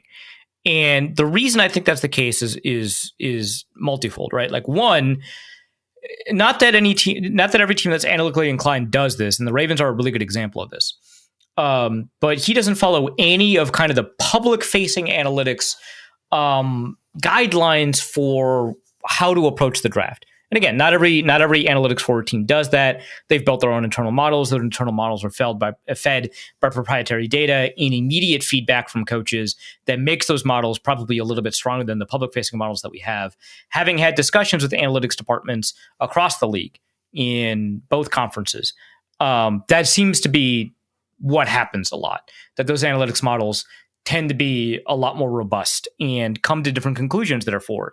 Like, for example, they've been of the opinion that like running backs matter a lot more than the public facing analytics would suggest, right? So there are differences there, but my understanding after talking to those teams is I don't think Kwesi does that. Like, I don't think the internal analytical models are providing him with a different guidance than we're typically seeing. And I think based off of his early conversations about the way that he was going to run the team, that he doesn't want to, or he doesn't want to be seen as an analytics GM. And so he relies a lot on these old, like I would think that Rick Spielman, who has no analytics background, is much more curious about using data-based approaches to the draft than Kwesi Adofo-Mensah is, which is interesting because you take a look at the Cleveland Browns and they do have a very analytics forward front office, perhaps one of the most, if not the most. And it's very evident that analytics forward front office is playing a role in the way that they draft. And when you talk to analytics departments across the league, that's the perception of the Browns, that it does impact their draft strategy. And it does not seem to for the Vikings. And I think a lot of that is, I think that he doesn't want to be perceived that way. And I think also he has seen that a lot of these models aren't actually producing that many more hits or better efforts at producing draft picks than old school approaches. But the problem here is that at some point you kind of have to realize it is true that it's really difficult to be good at the draft. Over a long period of time, virtually no general managers demonstrate that they can beat the NFL average in a particular year at the draft. But it is actually pretty easy to be bad at it. And I think that you got to understand that these are not symmetrical potential outcomes. There are very few market efficiencies to be gained that we know of in the draft that a GM can consistently exploit without other GMs figuring it out or getting hired away, right? But you can just pick bad players. You're very free to do that. And it seems like the Vikings are free to do that. Now, a lot of times it feels like they stray away from like consensus board picks, and I would like them not to. But some of the consensus board picks that they've made have not panned out either. Like Andrew Booth did not pan out. We'll see what happens to Dallas Turner, but that was a consensus board pick. McCarthy, I think, wasn't. But a lot of these guys aren't. Mind you, we just don't have a very big sample size because most of them are reaches. None of them are steals by the consensus board, so we'll see. But I think, generally speaking, their front office would be improved by doing that. But I think that they want more than that, and they don't want to be able to draft off of like some blogger's ability to Google big board, right? So I think that is what's happening there. Let's go to our next question from A Second Jet Has Hit Drew Bledsoe. For Arif's actual football question corner, what non-starter will make the most impact for the Vikings by the end of this season? I think it's really tempting for me to say Jordan Mason. I don't know if that's like a cop-out answer because like he's going to carry the load, but like obviously Aaron Jones is the starter. He's going to have more of the load. But I think Jordan Mason's a really good answer to that question. Otherwise, I would just go with like Dallas Turner, which might be another cop-out answer, but I feel like those two are like far and above anybody else, right? Because I don't think like we're going to get a ton of Tyrion Ingram Dawkins, especially this year. I don't think that he made a huge enough impact to demand a rotation. I don't think we're going to get a ton out of Levi Drake Rodriguez, especially because he's going to be kind of like this rotational nose, from my understanding. And then hopefully not any of the backup offensive linemen, right? So I think that I don't see like maybe if you count Ty Felton, I guess, but I personally have more confidence in like a Dallas Turner or a Jordan Mason than I do anyone else. Otherwise, I mean, it's between Josh Metellus, Theo Jackson, whichever one of them on a particular day is not a starter, but that seems like it doesn't count, so I'm not going to count that. And for the officially off the rails corner, which is where we are about to head, what subsection? We started off the rails and we're finishing off the rails. And if you had managed the podcast correctly, you got the good meat in the middle. That's yeah, basically. For the officially off the rails corner, what subsection of witchcraft and magic should I explore to cause Tua's foot to explode like mine, so I can watch Quinn Ewers play for the Dolphins? Yeah, so this is the person who laughed at me about my car and then immediately had that happen to his bike. Her, I believe, but yes. Or her, sorry, my bad. These are largely genderless Discord names. So, yeah. What type of magic could you use to make Tua's foot to explode? You could watch Quinn Ewers play. With a very strange desire here. Quinn Ewers, really? Okay, fine, whatever. So there's a bunch of different types of magic, and within fiction universes, we tend to divide them in soft magic, hard magic. I think Brandon Sanderson did a lot to kind of concretize that understanding. But in terms of the way that people who like to practice magic, talk about types of magic, there's alchemy, there's astrology, there's divination, which can be, further kind of, subcategorized in different types of numerology and arithmancy, and sometimes astrology and divination are related. Tea leaves, reading entrails, that kind of stuff, right? Classic. All of you know what I'm talking about, of course. Naturally. And then there's other kind of things that in the Western world we classify as mysticism or magic that in a lot of other elements are considered religious practices. And so it feels kind of awkward to discuss them as if they're magic, right? You don't want to do it in a way that feels kind of insensitive to those. But I would, because of the strong kind of religious associations with stuff like voodoo, probably don't pretend to do voodoo. It seems like in 2025 that's probably offensive or something. I don't know. That feels like don't do that. Different types of witchcraft are associated with religion. We've talked about this a lot. Same with shamanism. So I don't want to intrude into those areas for a bit. But I will say alchemy sounds promising here because it's more than just turning various objects, including lead, into gold. It's also producing concoctions and potions. And I think that if you were able to convince Tua that you had Russell Wilson's nano bubble water and just handed it to him and see it was an alchemic concoction, you might be able to make his foot explode. And then Quinn Ewers. Okay, you have magic at your disposal and you want Quinn Ewers to play? Yeah. Whatever. The nano bubble thing is such a deep cut. I just wanted to tell you I appreciated that, if no one else did. Deez asked, for Arif's anime corner, in the off chance you haven't already pirated the new Kimetsu no Yaiba Infinity Castle movie coming to the US, do you plan on watching it subbed or dubbed? Do you want to spend 2.5 hours reading subtitles, or is the English dub not too distracting for you? First of all, there's no reason for me to have an anime corner because I don't watch anime. Second, I would never admit to pirating or pirate. I would never pirate. That's what I meant to say. but if I did pirate, I wouldn't admit to it on a recorded line like this podcast. So I wouldn't tell you like, you know, you can find a lot of this kind of stuff over at some kind of harbor for Buccaneers or something like that. I wouldn't do that. Second, I don't know Kimetsu no Iba. I don't know what that means. But that does remind me of another show. I don't know why. Kimetsu no Yoruba reminds me of this other movie that's coming out, also called K-pop Demon Hunters. That seems pretty popular right now. James, I need a ruling from you. Is that anime? You're asking it was me. animated by Sony, primarily in the United States. So I would argue it's probably Western animation, and it doesn't look like Avatar is anime, even though it's Western. Wait, no, that violates one of my bits from like 2 years ago. Avatar's not anime. So with that in mind, we really need a wiki. We really do. Yeah, we need a wiki. It's tough. Do we think K-pop Demon Hunters is anime? You're asking the person who has watched maybe 3 anime in his life that wasn't a Dragon Ball Z episode where I legitimately tried. But they spent the entire time powering up. I couldn't do it. Yeah, classic Dragon Ball Z episode, from my understanding. Weeks of powering up. Just Google K-pop Demon Hunters so you can get an image frame of like a movie still or something like that, and give me a ruling on what you think.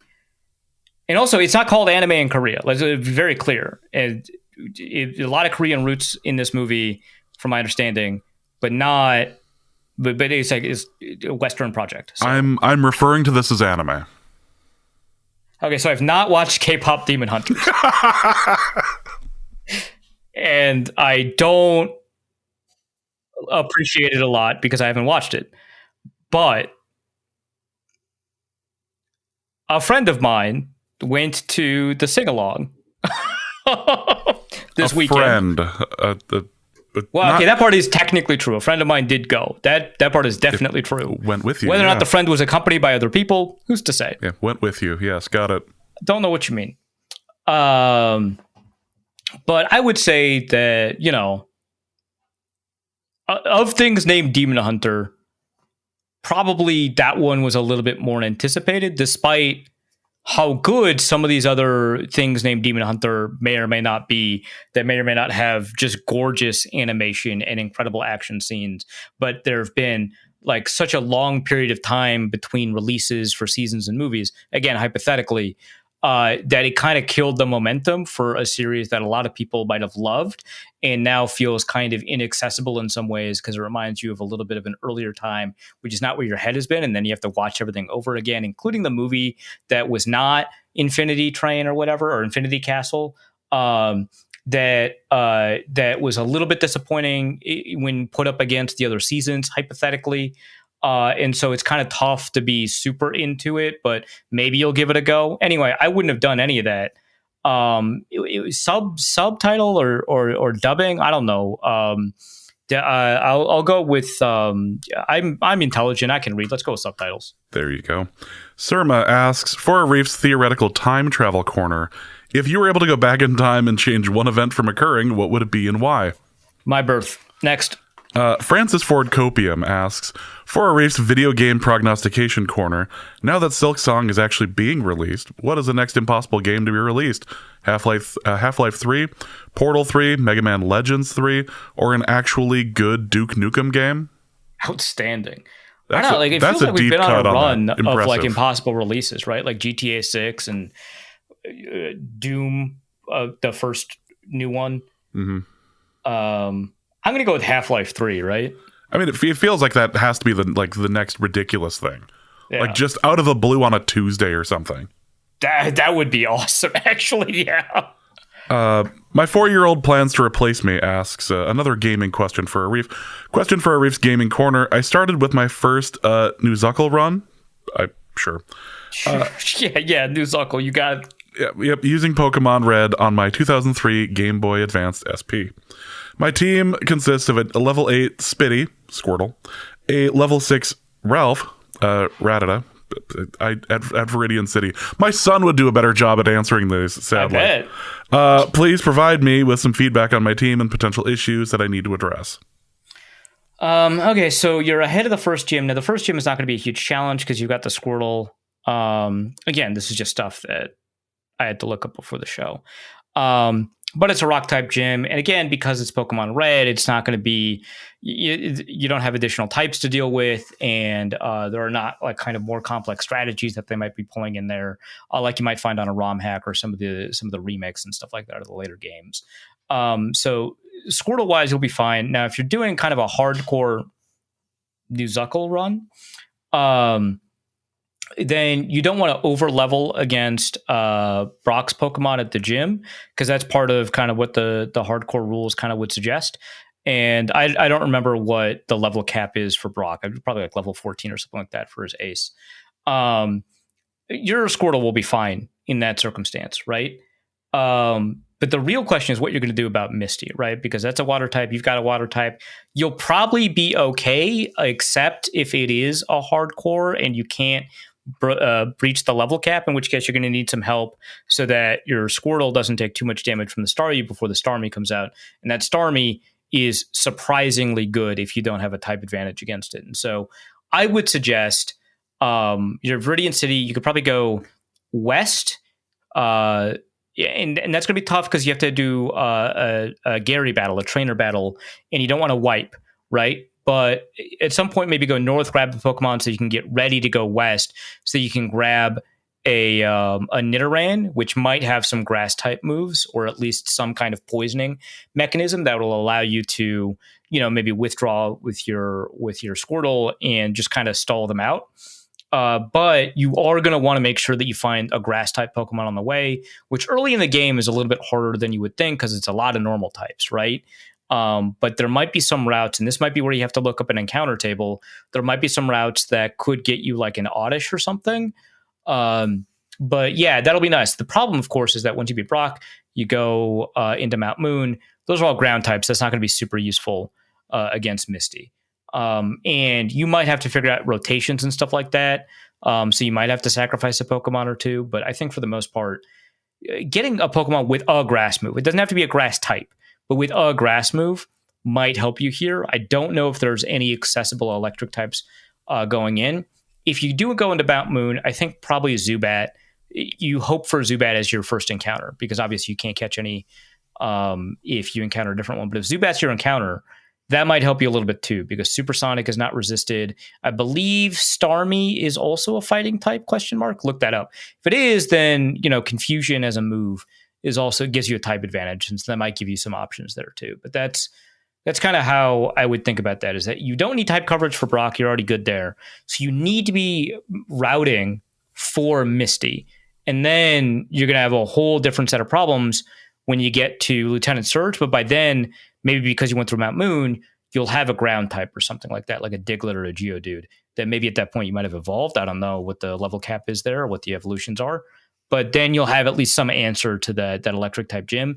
You just have to watch out when you get to the electric type gym that you don't get exploded, which I think just generally good advice. I think just like, it doesn't have to be Pokemon advice. Just don't get exploded. Yeah. But also watch out for the move explosion. Well, let's go to Alexander the Dane. In an effort to just annoy Damian Barrett for a Reef cycling corner, what are the chances that the Americans, Sepp Kuss and Matteo Jorgensen, will help the true Viking from Denmark, Jonas Vingegaard, win the Volta a España? That was some kind of pronunciation, James. Yeah, I'm proud. I have to get ready because volleyball starts up here in about 2 or 3 weeks, and I have to get my names right. So I have to get ready for that. I've got a lot of names and a lot of positions to learn again. I believe you. So I don't know. Nobody from Denmark. No one from Denmark. Right. I don't know that you necessarily need to produce a peloton that's going to help Vingegaard.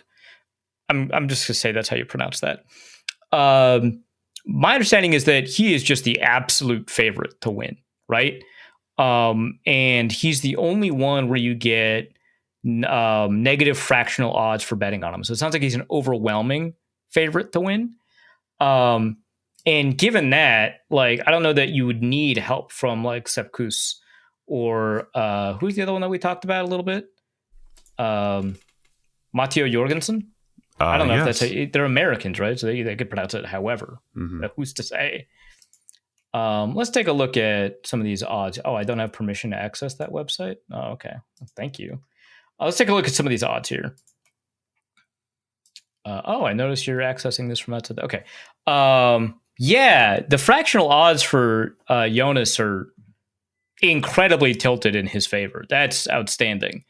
So yeah, I don't know that like he's going to need any help, but like obviously, you produce pelotons with competitors that you're comfortable with, and if they've done this in the past, I would expect them to do it in the future.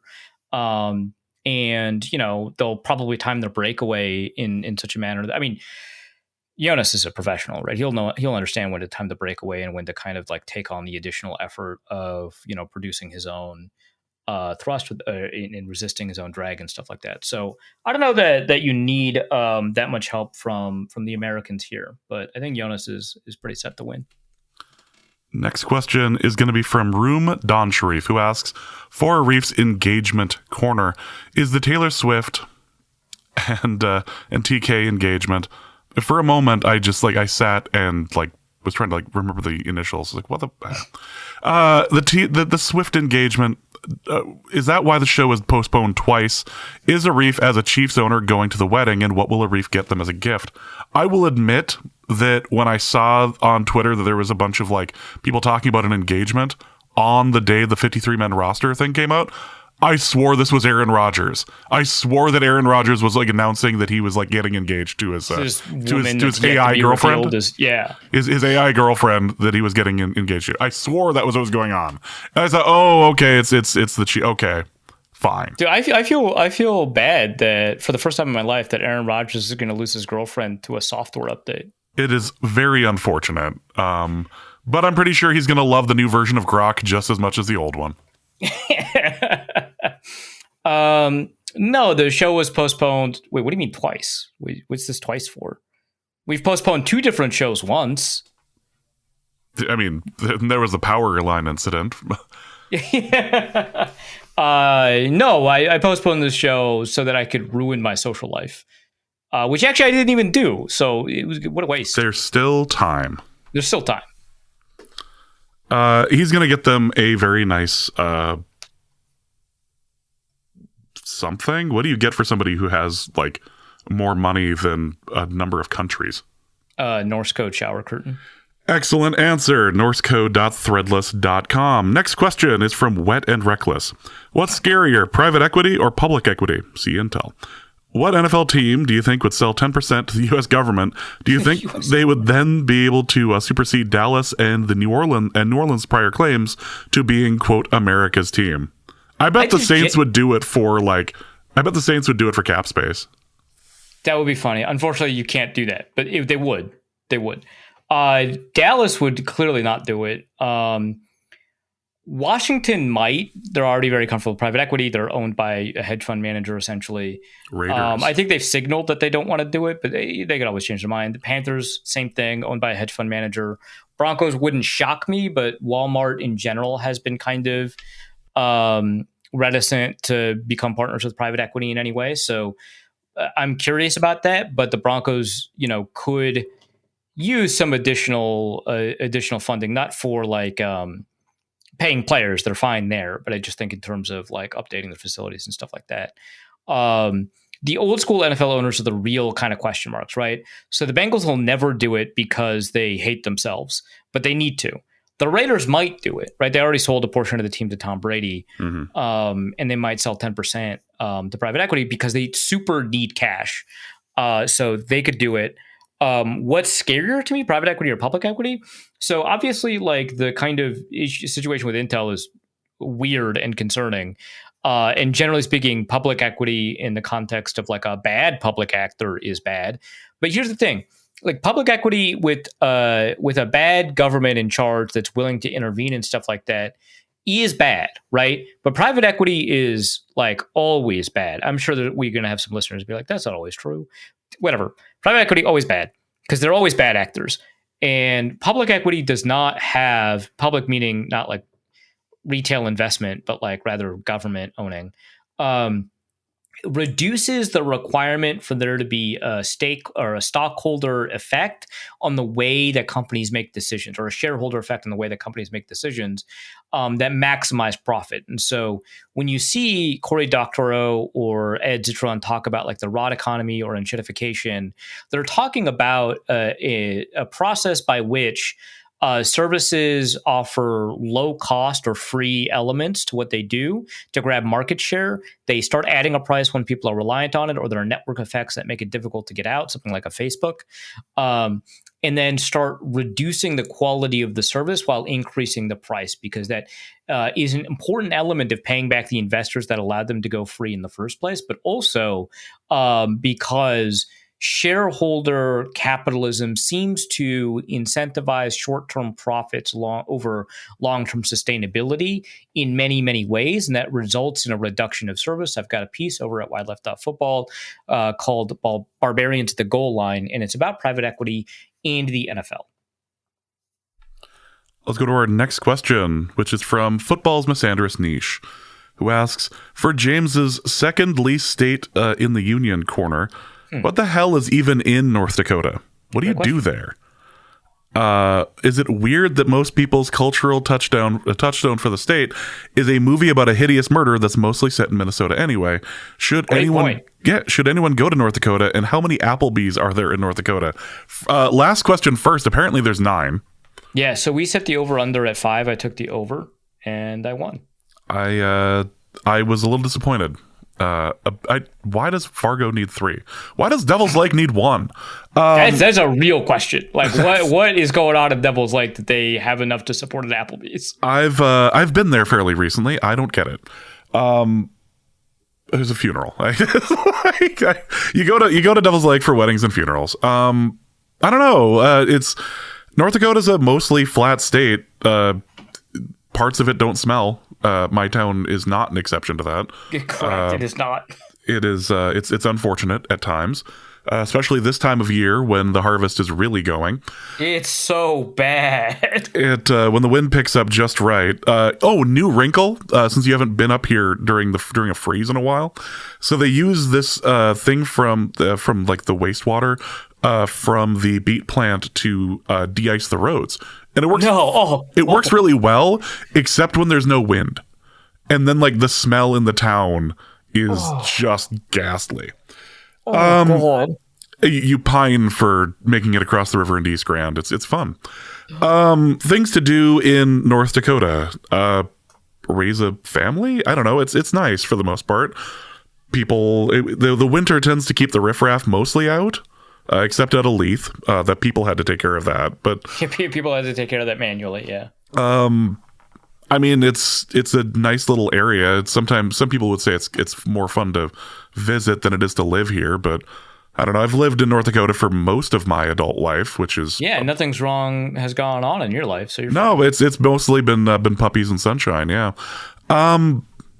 It's what is in the state. A lot more hills than you'd expect. Like when you get reach the middle part of the state, all of a sudden you start seeing hills, and you get some really beautiful stuff out in the western half of the state that hasn't been destroyed by the oil people or anything. But I don't know. That sounds like mole people, like the oil people. Yeah. I mean, a little bit actually. I live in the part of North Dakota where you can watch your dog run away for 3 days. I don't know. There's a bit of safety involved, and it's nice, I guess. I don't know. Well, for some people, sure. If you are of the proper persuasion, I don't know. It's proper persuasion. It's depending on your political leanings, or depending on I don't know. People are nice and passive aggressive enough where things usually don't get brought up, and just you can go out to the bar. There's a lot of bars. There's a lot of bars. Drinking is a big part of the culture, as is high school and college athletics. Otherwise, there's a lot better food in Grand Forks and Fargo than you would expect. I don't. Red Pepper. I don't know why you asked that last week. Not you, the listener. Red pepper is absolutely utility food. I don't spend a lot of time on the western half of the state. I got a bunch of relatives out there that I don't visit very often because I don't make it out there very often, but it's a nice enough place. Bismarck, Mandan, and Minot kind of got a little weird after the whole, and I suppose Dickinson got really weird after the oil money thing. One of the universities out west got turned into a diploma mill. People were just like paying for their diplomas. That was a nice big scandal. I believe that was Dickinson. But makes sense. I don't know. There's a lot of good pets here. Some good people too, but mostly pets. Mostly pets. That is my glowing review of the state of North Dakota. Castleton's nice at times as well. Kyle Segal asks our final question. Sup, boys? Let's say you knew a guy who recently was imprisoned for attempted bank robbery. Fortunately, this guy is white, so he's not an alligator Alcatraz. However, he's nearly tunneled out of his cell, but now he's found a guard's uniform. Which method of escape has the best chance? Don't do the guard uniform, because like you would need like an ID, and the ID would need to be synced, would have like the face of the person that the ID belongs to on it, and that ID is kind of how you move in and around the prison. It's just not going to work. Again, hypothetically, I would never advise for anyone to break the law, and that would include breaking out of prison. But in a hypothetical scenario, if you wanted to write, like, say, a realistic movie about breaking out of prison, I would say the digging is probably your best option here. But you could take the guard uniform with you so that when you're out of the prison and walking around, no one's going to be like, oh, that's an escaped prisoner. They'll be like, oh, that guy is just walking to his car or whatever. So the guard uniform is not going to help you move about the prison, but it's going to keep you slightly safer once you get out of your dug tunnel. Hypothetically, for a movie.